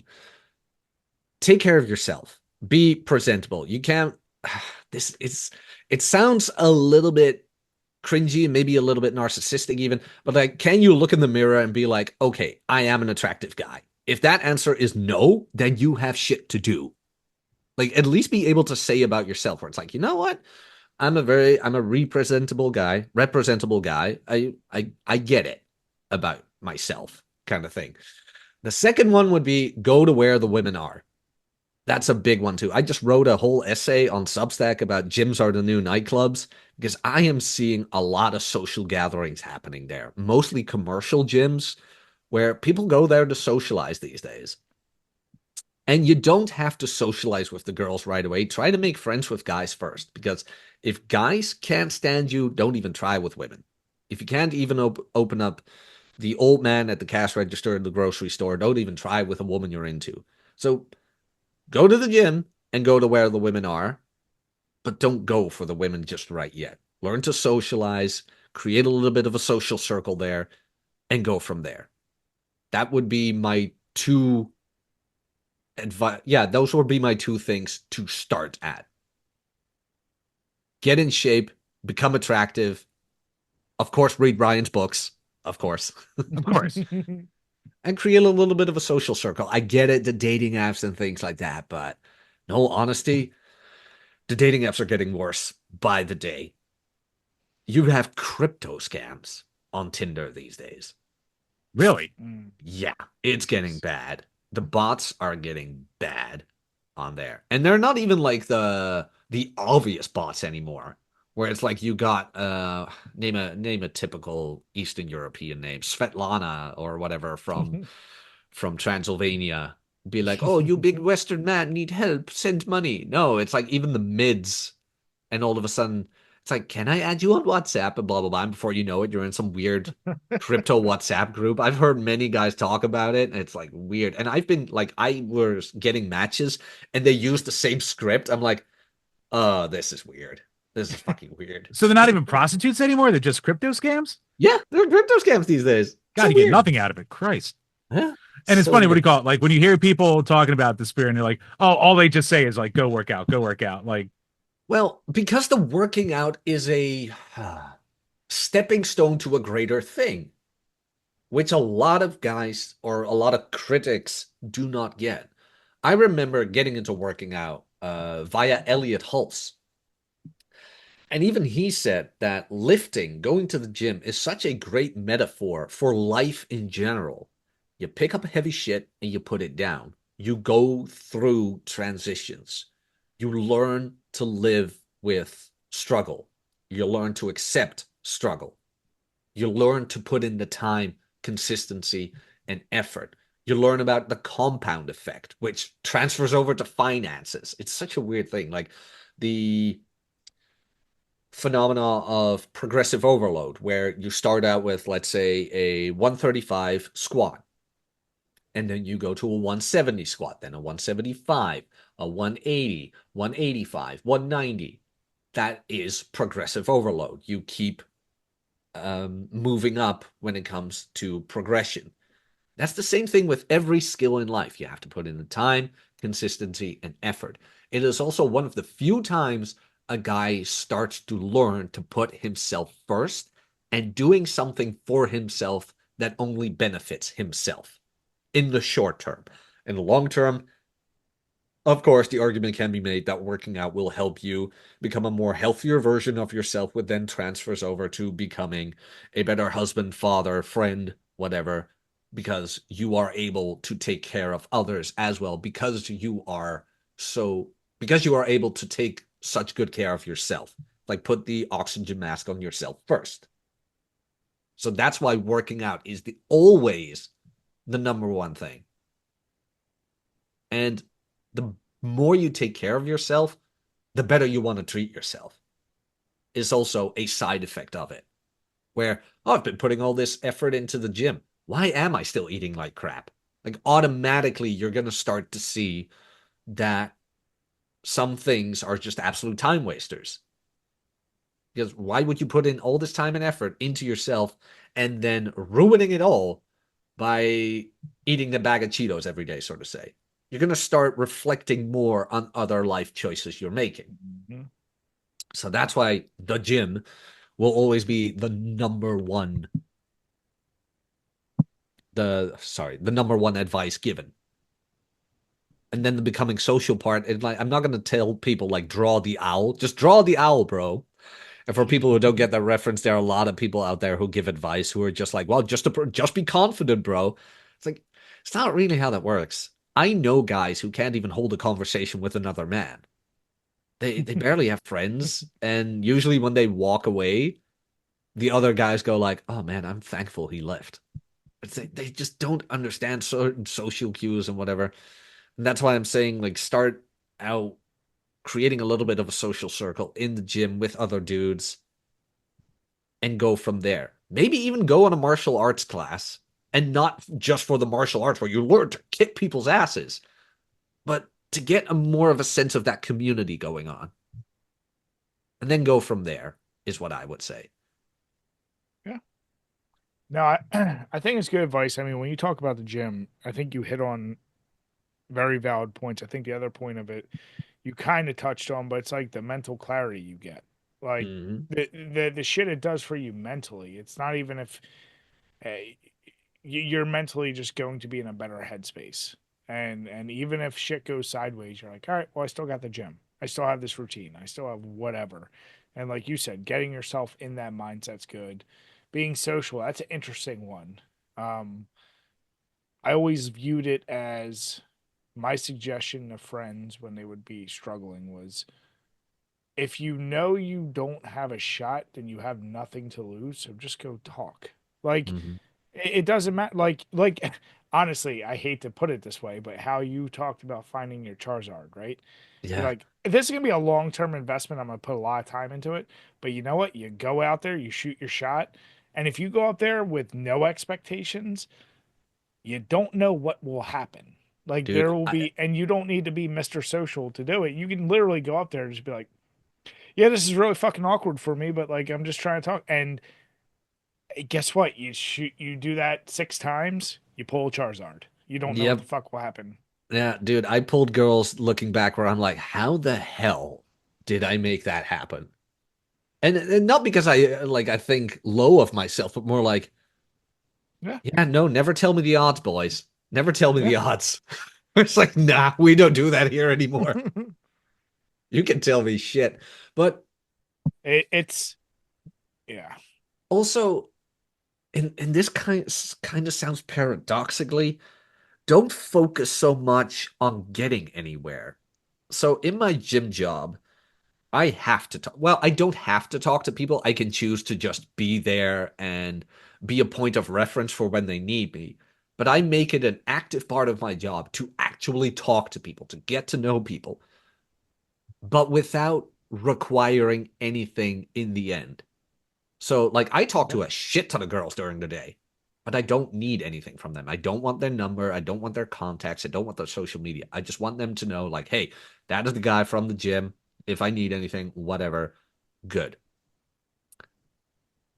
And I think that would be a good headspace for a lot of guys too, where it's like, just talk to a girl who you don't even like. And you'll see they're just normal human beings whose shit stinks as well. They've got morning breath, you know. And Hmm. 9 times out of 10, they got horrible taste in Get rid of the everything. halo effect and the pedestal, and all of a sudden it's like, oh Exactly. yeah, yeah. And then before you know it, you're just talking to some girl, and all of a sudden she's gonna be like, hey, uh, you got socials? And it's like, yeah, sure. Sometimes that happens. Not saying it's gonna happen every time, but the less the less you want out of it, paradoxically, the more you will probably achieve. It's like if you can't talk up a 4, don't even try to a 10. If you ever approach a dog with fear, they sense it and they'll bite the shit out of you. Weirdly enough, Approach a that's a good woman minute. really wanting something, they're gonna sense it and be like, "Get the fuck away from me. You're weird." Yeah, yeah. Weirdly enough, that is a very good metaphor to it. Huh. No. Hmm. Well, Jim, know you the know title of all his this next stream. advice. No, I mean, actually, it's funny because, like, what do you call it? Like, Brian's the guy who could talk to like anybody between the two of us in real life and shit like that. Like, I'm the internet guy who like makes the connections, but like talking to someone on the internet's way different, obviously, as we all know, than talking to someone in real life and keeping a conversation going. Mhm. So I was the one who was always like more awkward and like awful with dating for the longest goddamn time. And from the position of someone who was terrible at like talking or like starting to talk to new people and going out there, like the two biggest things that ever helped me for the little bit of time that like I was actually able to talk to women and shit like that at the bar before I met my wife was like not eventually got to the point where I was like, I have to stop being afraid of rejection because it's a thing where it's like rejection will happen. You won't stop it, and it's just a thing to learn from. Just be like, all right, that didn't work. Like, all right, on to the next one. And then what you were kind of saying, talking to girls that like you're not exactly attracted to and shit like that either. Like Mhm. going to the bar and just being like, say, like, I'm not in the best shape, and even in my prime wasn't in the best shape. Going back to the gym thing, but it's like Mhm. if you can also be the fat funny guy who can be an icebreaker and shit like that, and not really care about the outcome. Sometimes it's like, oh, I'm making headway here, and I wasn't even trying at the goddamn D- thing. Dude, I see hot chicks with ugly dudes all the time. Not saying you're ugly. No, don't get me wrong on this, Jim. But Look, I you know what I don't. am. Don't worry. But what I mean to say is, you don't need to be this 6 foot jacked, chattiest of chads. You really don't. The average guy is overweight. If you're just not fat, you're at least going to be found attractive to a certain degree. Just go from there. And a lot of girls too. Not every girl in the world is in shape. Like most of the girls are either just thin or they're fat. Like very few are actually in shape. So, but you've got some guys, and I remember Tom Torero even telling me this. For those who don't know, Tom Torero used to be a for lack of a better term, like pickup artist, and he'd help guys out. And even he told me, like, Jack, the amount of guys I get who come to me for a boot camp, and I get them to approach, who tell me, "Oh, she's not my type," is just egregious. Where it's like at a certain point, I just had to tell these guys, like, what, you want to get laid or not? Like, you Yeah, have to learn with people you're not into. You have to learn the skill. It has to become muscle memory. How to strike up a conversation. And Yeah, I like think I don't want to throw shade at like any girls I've dated before, but like I'll be hanging out with friends and they'll be like, "Hey, you remember Horse Comes?" I'm like, "Yes, I remember Horse Comes," but it's like it's the person that you talk to. Like yeah, it's one of those things to look back on, but it's like she was a sweet girl. yeah, But no, exactly. yeah, Like not every girl is perfect. Like I've dated very pretty women, and I can tell you, I have photos of them lying around somewhere where they like. I always make photos when they don't know. I always like the spontaneous aspect, and I can tell you, they look nothing like they present themselves as. But it's hilarious as one, and it's also like, yeah, you see, like everybody's just human, man. But a lot of guys, they want the baddie, quote unquote, where it's like, you're not ready for that. You're not ready for that because you still see her as a baddie instead of a normal average girl. You also realize, as insane as it sounds, we joked earlier that blondes named Sydney are saving the internet. There Caesar will has returned. there will be a point where a dude will be with her, and you realize, oh, she's got a lot of really annoying habits. Oh, she's just human. After the shine wears off, there oh, will Brian, come a they're point. all annoying, as we all know. No, but I'm saying like to Jack's point, like you have to humanize everyone. Doesn't Oh, matter who they are, and like there's a point where you go, you can have the baddie, but you're like, oh yeah, she's a baddie because there's some serious mental issue. There's this issue. There's it. Like you're like, do I want peace or do I want a baddie? Like and, you have to but dive down that rabbit hole and go, okay, like you just realize everyone's human and the insecurities, the this, the that, it all piles up and there's no such thing as a perfect person, period. no, also, I'm gonna burst a lot of bubbles here. And let's be honest here, the ring girl is motherfucking hot. It's like, holy shit, like, yes, bring me to heaven, ride me to glory. I don't care. Like, pull my hair and call me an asshole. I do not fucking care. But do you know how expensive it is to look like that? People don't realize that she's got extensions. She's probably got some work on her face done. I am not sure, and I'm not saying it's a bad thing or a good thing. I'm just saying it is probably a thing. Then she's got the makeup. Then she's got the fake tits, the spray tan, whatever. All of that needs to be maintained, and that's gonna cost. Like a girl like that is very high maintenance in looks alone. Add to that all the attention she is probably getting from everywhere. You Mm-hmm. would have to be on your on your guard, not on your guard, but at your peak all the fucking time. Probably. Maybe she is a very nice girl, whatever, who knows. I don't know. Like I've met a lot of models who are like just have your normal ass boyfriend. They like the act of modeling, things like that, and they're perfectly normal human beings. But it comes with a price. Not even Mm-hmm. financially or whatever, but like time, consumption, whatever. It's like, do you really want that? Is also the question. Ryan always said, like, everybody wants a boat until they get a boat. And Yeah, this is perfect like analogy. where it's like in woman's defense, where they always say, like, I want a guy who makes a lot of money, where it's like, I get it. Yeah. I get it. Because women know, women instinctually know. And if I'm going too far with this, because like your audience is way different than mine, just cut me off or cut Dude, this out. our female percentage is like 0.3%. It doesn't matter. Oh, here we go. Up the misogyny to 11. No, no, no, no. Like women inherently know that their only agency is their sexuality, and men are visual. Like we just are. I see it in the gym every day. I mean, we are two pieces of cloth removed from girls working out in a bikini. They know. You cannot tell me they're not at home thinking, oh man, I'm gonna get Chad to look at me. It's just you can't. But if you as a guy want to have that arm candy, yeah, at a certain point, she's probably going to be like, buddy, you want me to keep looking like this? Here's my nail bill. Mm-hmm. Here's my hairdresser bill. Here's my spray tan bill. I can't blame them. it's a trade-off at a certain point. Yeah. It's gonna be like I've had this with girls where it's like, you know what? Here's my card. Go to the go to your hairdresser. I want you to look like this.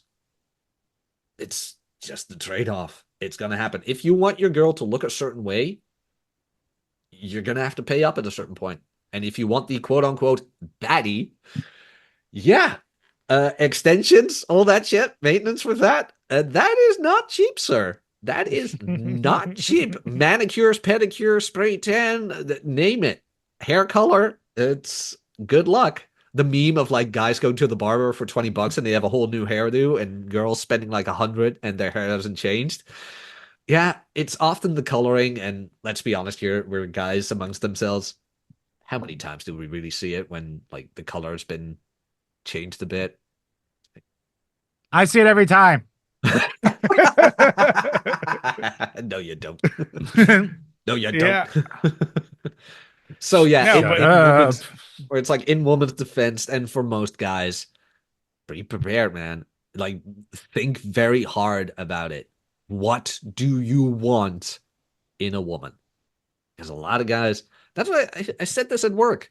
Because I had one guy who's like, "Oh, I just want a relationship, and I truly believe that as I just look long enough, I'm gonna run into the one." I'm like, "Yeah, but you know what your problem is? You will not be able to maintain her." And he looks at me like, "Oh, what do you mean?" I'm like, "Because you don't have the experience. You don't know what you don't want. So you're gonna run into somebody, and you're gonna forgive all the actions you do not want to forgive because at least you have a relationship. Good luck with that."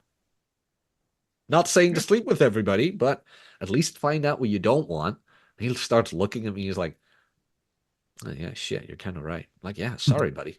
I was like, "Gotta yeah. have to date." Yeah, I mean, you're saying, you got to get out there and understand it. It's funny because dudes will be like, "Well, women are too emotional about shit." Guys with testosterone, you got to get it out of you. And if you're not in that right mindset, you'll do some really dumb shit. So until you like, you need that clarity of once it's out of you, you're like, oh, did I really want that, or was I just really just like amped up? Like, oh shit, like, oh no, I didn't even. That's not even what I meant. Like, yeah. So it's that same mentality. Like, Huh. yeah, It's like, what do you want? It's the biggest question in the whole red pill. What do you yeah, want? Because guys never ask themselves that. I no, love of Ryan's course not. magic wand concept, where if you had a magic wand and you could get anything you want without other people needing to change their behavior. So you have no influence over other people. Other people are not in this equation. Then what would you get? And guys can't answer it. Guys just can't answer it because they never even thought about, oh, wait, I can think about what I want. Like I can be Mhm. selfish. It's like, yeah, you can. And you are allowed to. Yeah. And this is why the red pill is being labeled as evil, I guess. Like, how dare we be selfish? It's like, man, yeah. Eh. Jim, just as a test, we're gonna put a GoPro on you and make you be chatty at the Oh next Christ. convention. Oh, I'm so far out of the game. I'm 10 years married. I can't start. I mean, no, I can't do it. Catch and release. I'm not motivating you to do anything, but Jim, it's not. We will get Sandy to sign off on this. Oh, It's she would just love to the watch that. She would laugh more than anyone watching that. it's just to see the approach. That's all. hmm. My Hmm. favorite approach used to be like if she wore a shirt of a band I liked. It's like, holy shit, you like that band? Love your shirt. Oh, you do? Really? I'm like, yeah, that's my favorite album. We just started talking shit about that. Such an easy one too. Find something you can reference. Yeah. But that was me. I mean, I'm also the social retard who got a girlfriend by waving at a girl because I thought I knew her. That actually happened. It, but you said every dude they got their stories, right? Like you Oh said, yeah. that's your everyone has that thing. I'm just very blunt. I'll just say it that way. I'm just I'm just gonna walk up and say, boom, Yeah. XYZ. I've had what was it? Because like I mentioned, I'm social to everybody, especially in the gym. I had a guy ask me in the gym, it's like, how do you do that? Like, how do I do what? Talk so easily to women. And I look at him, I'm like, I only said hi. Yeah, they're just people, you know. It's That's the only thing I did. I wished them a good day and I wished them good luck with their workout. That's what I did. He's like, yeah, but aren't you afraid? I'm like, oh, what? What? So step one, be normal. Yeah, yeah, oh, that's a hard one. Draw the owl. That's where it starts. Like, But yeah. well, actually, so speaking of being normal, why don't we just pivot while we wrap this episode up? And let's talk about someone who's a little bit, we can say less than normal. And it actually works in the old gaming sphere here because I actually had no idea that I was watching this guy play professional StarCraft for years and never put two and two together that it was the same guy when he pivoted years later into being like one of the biggest political commentators on Twitch. And today on this Normie View, we are talking about the one and only Destiny.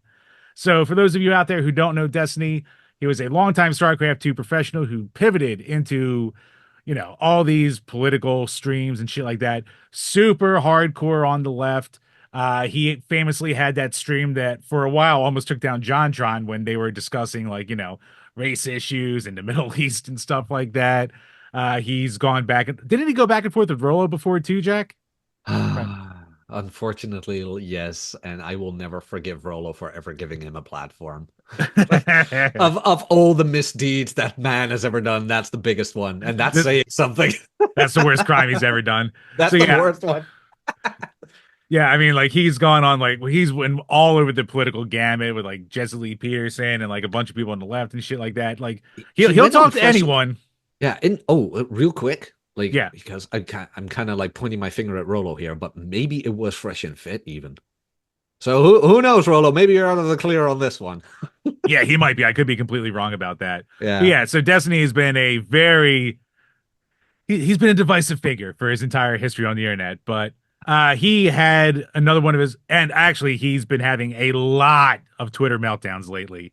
And within the last week or so, he had one that everyone, no matter what side of the political spectrum you look at, you go, what? So on November the 12th, all of about 6 days ago, he writes, my Uber driver brought me my hot chocolate today on bike. It took 45 minutes to get here. And this is what happens as soon as I pick up the bag to bring it inside. This is Trump's America. And he decides to put a picture up there of his bag ripped open at the bottom, hot chocolate falling, spilling all over the goddamn floor.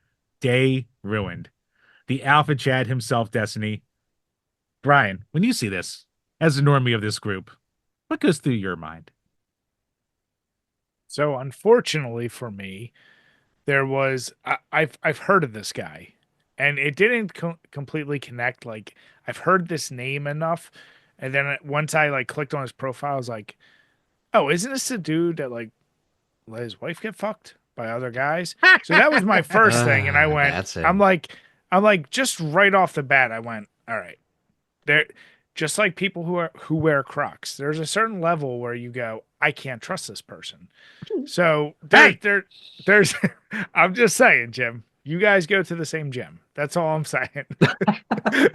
All right. son of a bitch. I have In, never. I'm in stopping. people's I'm stopping. I'm just, They're very I'm just, comfortable. Yeah, I I'm was just, just about to say, like, I haven't worn them, but everybody I know who wears them are like, dude, you got to try this shit out. They are that, comfortable as hell, and I am tempted, sir. it's like a Redneck Zima. Summer. You're gonna call it Redneck Cucks? Huh? What are you doing? It's like people who like Zima back in the day. There's certain things you hear and you go, oh, you hear that and you're like, okay, like that's who you are. Yeah, like Um, they like you too. It's like, yeah, ooh. Ugh, yeah. ugh, ugh. There's a level that you just go, huh? Like something clicks in your brain. Putting that shit aside, yeah, this tweet. My first thing I was like, is he really being serious as he's posting that next to his Lululemon shoes? And he's fucking a grown man ordering hot chocolate from Number one, if you're gonna order some shit from Starbucks, you get a goddamn coffee. If you're gonna make, it's fine to like hot chocolate. You make that shit at home. You don't need it fucking Ubered by someone on a fucking bike. I don't care. I don't care how rich, because I decided, let me look at the comments, and I see everyone, they're like, well, and he even defended himself. He's like, well, when you're rich and Trump's giving you the tax breaks, why I'm trying to do a trickle down economy and pay these guys. And I'm like, yeah, no, I don't care how rich you are. You don't fucking need a hot chocolate delivered to you via fucking bike. And I'm sorry, you're clearly not a grown ass and man to know to grab the bag from underneath so it doesn't fucking spill. So there's so many layers of fuckery that go on with this, where this is a guy, Jim, you've heard me say it many times, he's never been properly punched in the face, and it shows so clearly from this fucking tweet that it could have taken one kid in his life to hit him, and I bet he would have been on a whole nother trajectory. But you know Who what? He was volunteers as sheltered. tribute? Yeah, he's clearly been sheltered, and this is the world we live in. A guy that needs to take a picture of his fucking spilled hot chocolate next to his Lululemon shorts. And didn't he get divorced from his wife, who he like Yeah, fucked in front? yeah. I So mean, famously this is having that stream where he's sitting there, sitting straight ahead, looking straight ahead while his wife is dancing with another guy behind him, and he's got that smile on his face as it's Jim. going What on. I need as more retribution, and what pissed me off more than any of this, is I noticed a little thing when I'm on his profile and it's being followed by our account. And I'm going to need you to go ahead and rescind that goddamn follow ASAP, because that's not acceptable. Look, Brian, don't be one of those Twitter people who are like, "Oh, what do you call I it? If you agree follow, with him. if I you agree fo- with Brian. Yes. oh, Yep. fuck, fine, Yeah. fine." Here, A friend of mine has the best quote ever. Who he's in the political space and he saw Destiny's meltdowns and everything, and it's just easier it to see it. It makes it fun. no, but Shit. it is like the coldest line ever. And he's like, I want to live in a world where Destiny is afraid to give his opinion. It's like, oh damn, that is just ice cold. That is good, but I mean, dude, come on, he's too retarded to ever be afraid to voice himself. No, but it's that whole hot chocolate thing. Okay, I gotta be honest here. From a clout perspective, this is gold. Like this is Trump's America. I did think that was funny. It's Perfect like, yeah, bait. Yeah. yeah, perfect bait. But like Brian mentioned, there's just so much going on here where you go like, you actually ordered a hot chocolate and you're gonna complain about how long it took. It's like, first of all, as a European, not speaking for all Europeans here, but like it is a bit of an American thing where you order everything. It's so weird to me. It's like you just make that shit at home. You go to the grocery Mhm. store once a week and you just make it at home. And if you don't have the equipment at home, you buy it and then you make it at home. That sounds like poor talk. I don't know what you're speaking of over here. Hey, that is true. I am a bum. I am a bum. That is kind of the running thing with me. Like this studio and everything, it's all rented, and I actually live in a box under the bridge. That Charizard was rented. Give me And clout, please. yeah, it's like people rent Lambos. I rent expensive cards to get with the nerd chicks. Better use some money, really. Yeah, no, that's true. I mean, gotta say though, a hot nerd chick, like the girls who hide it, and then you remove the shirt, and it's like, oh yeah. It's like I'm going to hell. Good.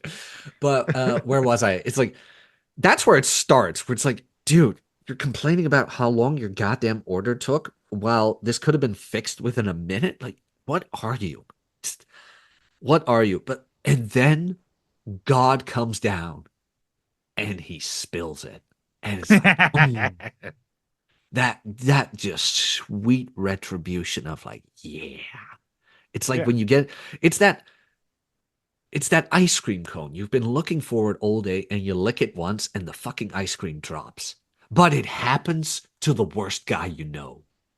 That is just some sweet, savory Schadenfreude right there. Mhm. It's like, Yeah. yeah. It's Willy Made Wonka. my day. It's Willy Made my Wonka. day. You get nothing. Good day, sir. You And that's just lose. life doing that to him. Exactly. There was an inherent joy in that exact thing, Jack. You just put it beautifully. Like, we've all had those moments where something happened, like you're eating something, it falls through, or something. But like for something like this, it's like, yes, that is a beautiful. It doesn't matter what you believe in. Yeah, Call it this karma, is call it Trump's. whatever you it is. It's that is, it should happen to him more often. It's like You know, this is like, Trump's America, where it's like all the stocks are up, hot blondes with big tits are the thing again. yeah, We've got the YMCA dance, and Destiny's hot chocolate spills on the floor. on the floor. Like, Yeah. yeah. I, We I need to just, make a meme of all the people partying and mhm. dancing and all the hot blondes and Destiny in the corner. My chocolate spilled. Dude, even his hot chocolate cucks him out. God damn. Even his own chocolate cocks this man. That's what, like, can you imagine if one quick little adjustment of this entire tweet, like, hey, I ordered a coffee from Starbucks. Nobody would like you look at this and be like, okay. Like it's still ridiculous, but you'd be like, okay. It's just the fact that it's a hot chocolate. Like Yeah, but that that makes it puts it also makes it better because like I make coffee at home and shit like that as well. But yeah. like coffee is like dark and bitter and it's good for the soul, get you started. But the hot chocolate is a sweet savory moment of like, you know what? Hmm. I earned this. You're enjoying it. It's like sweets and everything. And that just makes this much better. He did not Yeah. get his reward.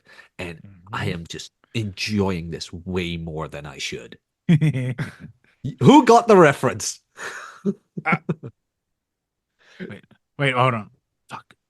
I'm going to enjoy this keep way moving more in than I hunt. should. It sounds familiar. Oh, fuck. Oh, shit. God You damn, it's know it. familiar. Oh, it's on the tip of my tongue. You know it, Jim. It's I'm going to start beating you now. I don't know when I'll stop. Oh, fuck. You know this. I do, and I can't. I'm just not braining right now. We talked about it in the DMs. We This is why I did. don't see the doctor anymore. Oh, god damn it. All right, I'm not going to cheat. I'm not going to look it up. Fuck. All right, I quit. Team 4-star abridged. God damn it. That's right. Fuck. Oh, God. I'm going to start hitting you now, and I don't know when I'll I'll stop. stop. Team 4-stars Vegeta is the best. Lanny Pretori just fucking absolutely Oh man. destroyed that line. Oh, absolutely. He destroyed the character. Oh, what's Him, this? Piccolo. Pride. Yep. What's this? Pride for somebody else. Unfortunately, I'm being blinded by this. And of course, the immortal line, I know you're playing me right now, but you're right. Right. Oh yeah. Oh, so it's wait, so Jim and Jack, I do have a question. With a guy like this, yeah. are there true defenders of this guy? I hope not. There can't be. It's got to be like 99% hate for a guy like that, right? It's I weird think because like he doesn't have like the sycophant fan base that like Hassan has, but like Yeah, I I don't don't. know. That I don't guy. That's another guy. I don't know who the fuck that is, but like he's another annoying fuck.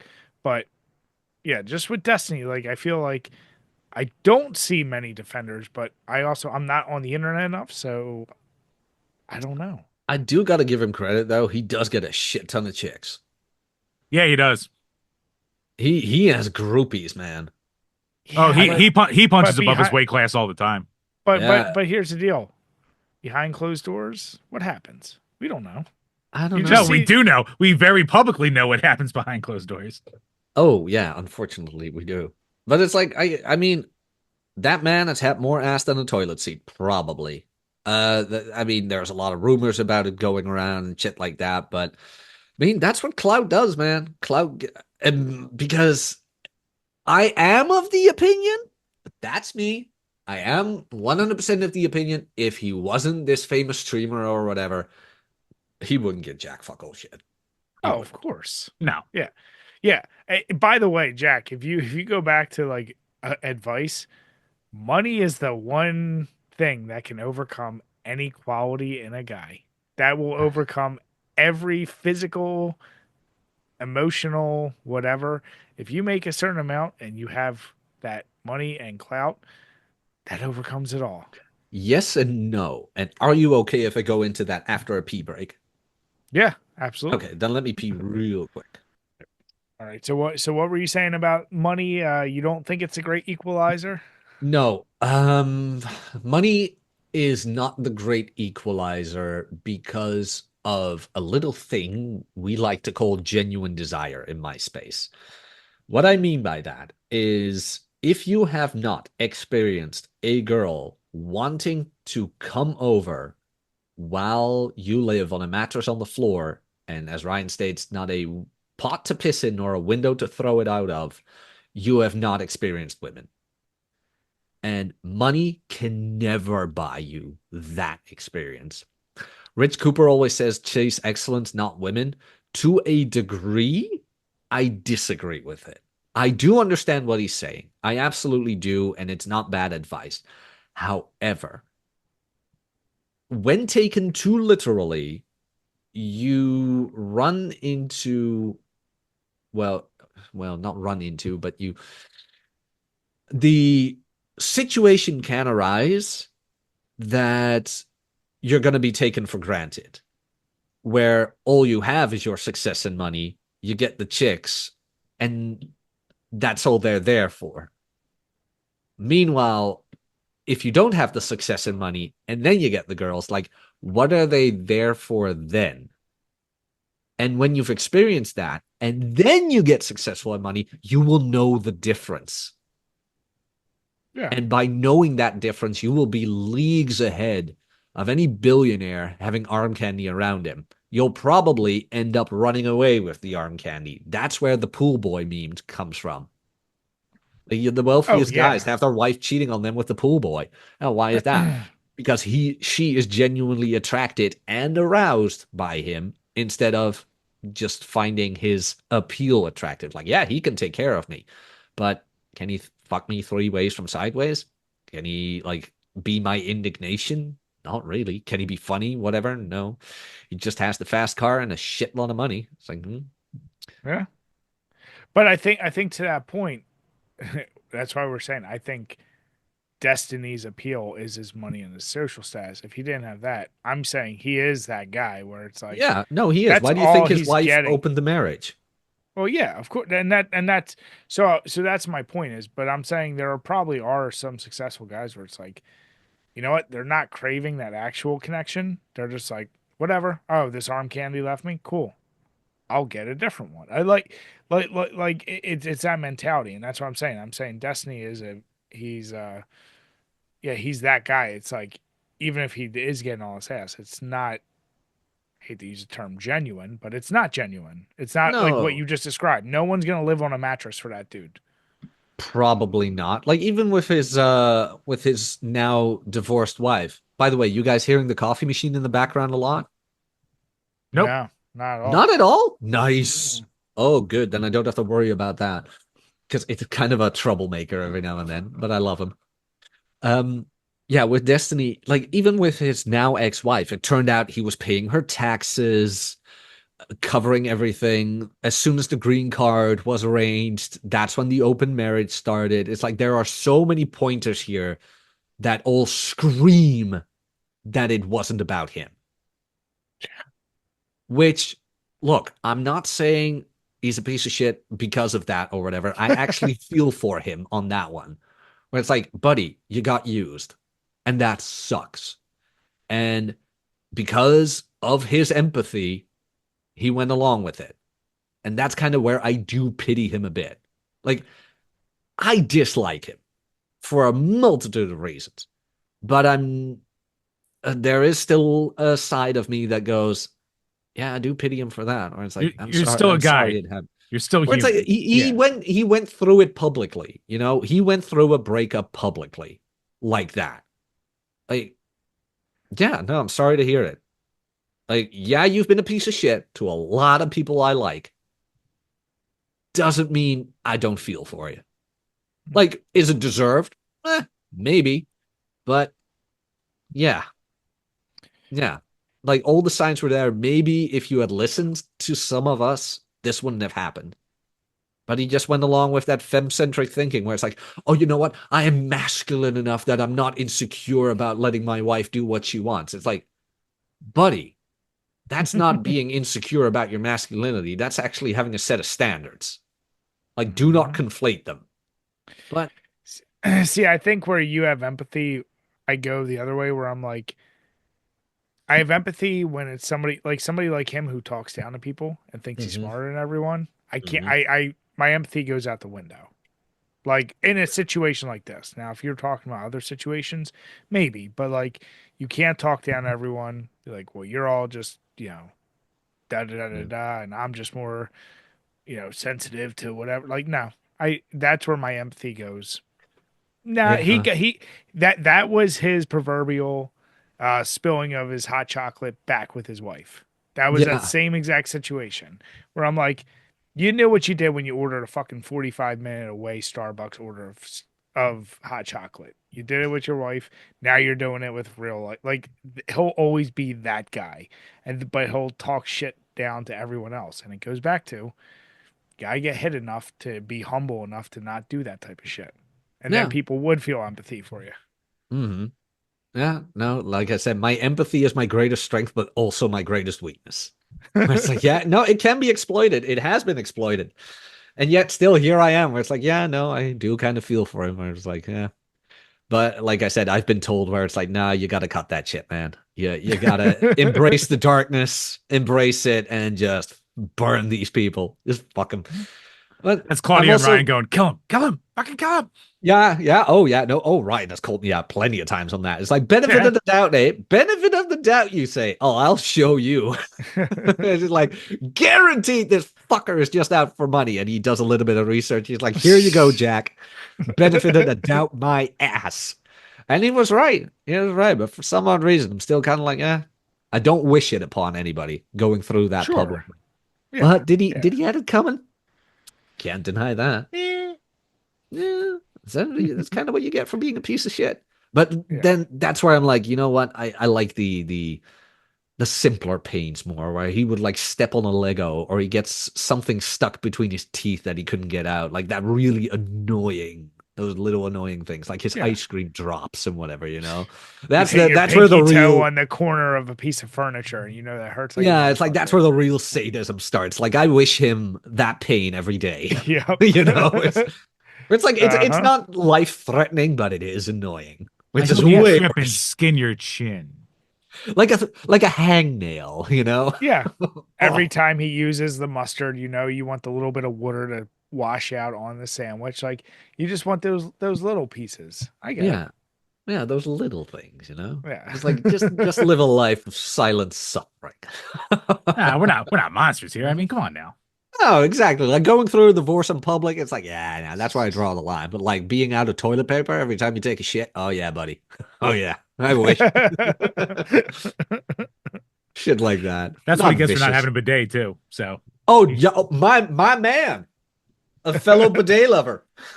Oh oh, yeah. I as soon as I got my moved in my new house, I was like, I need a bidet on every toilet. I am not fucking around here. Oh yeah, it's way more hygienic. Way more. Way Oh more yeah. clean, way more hygienic, everything.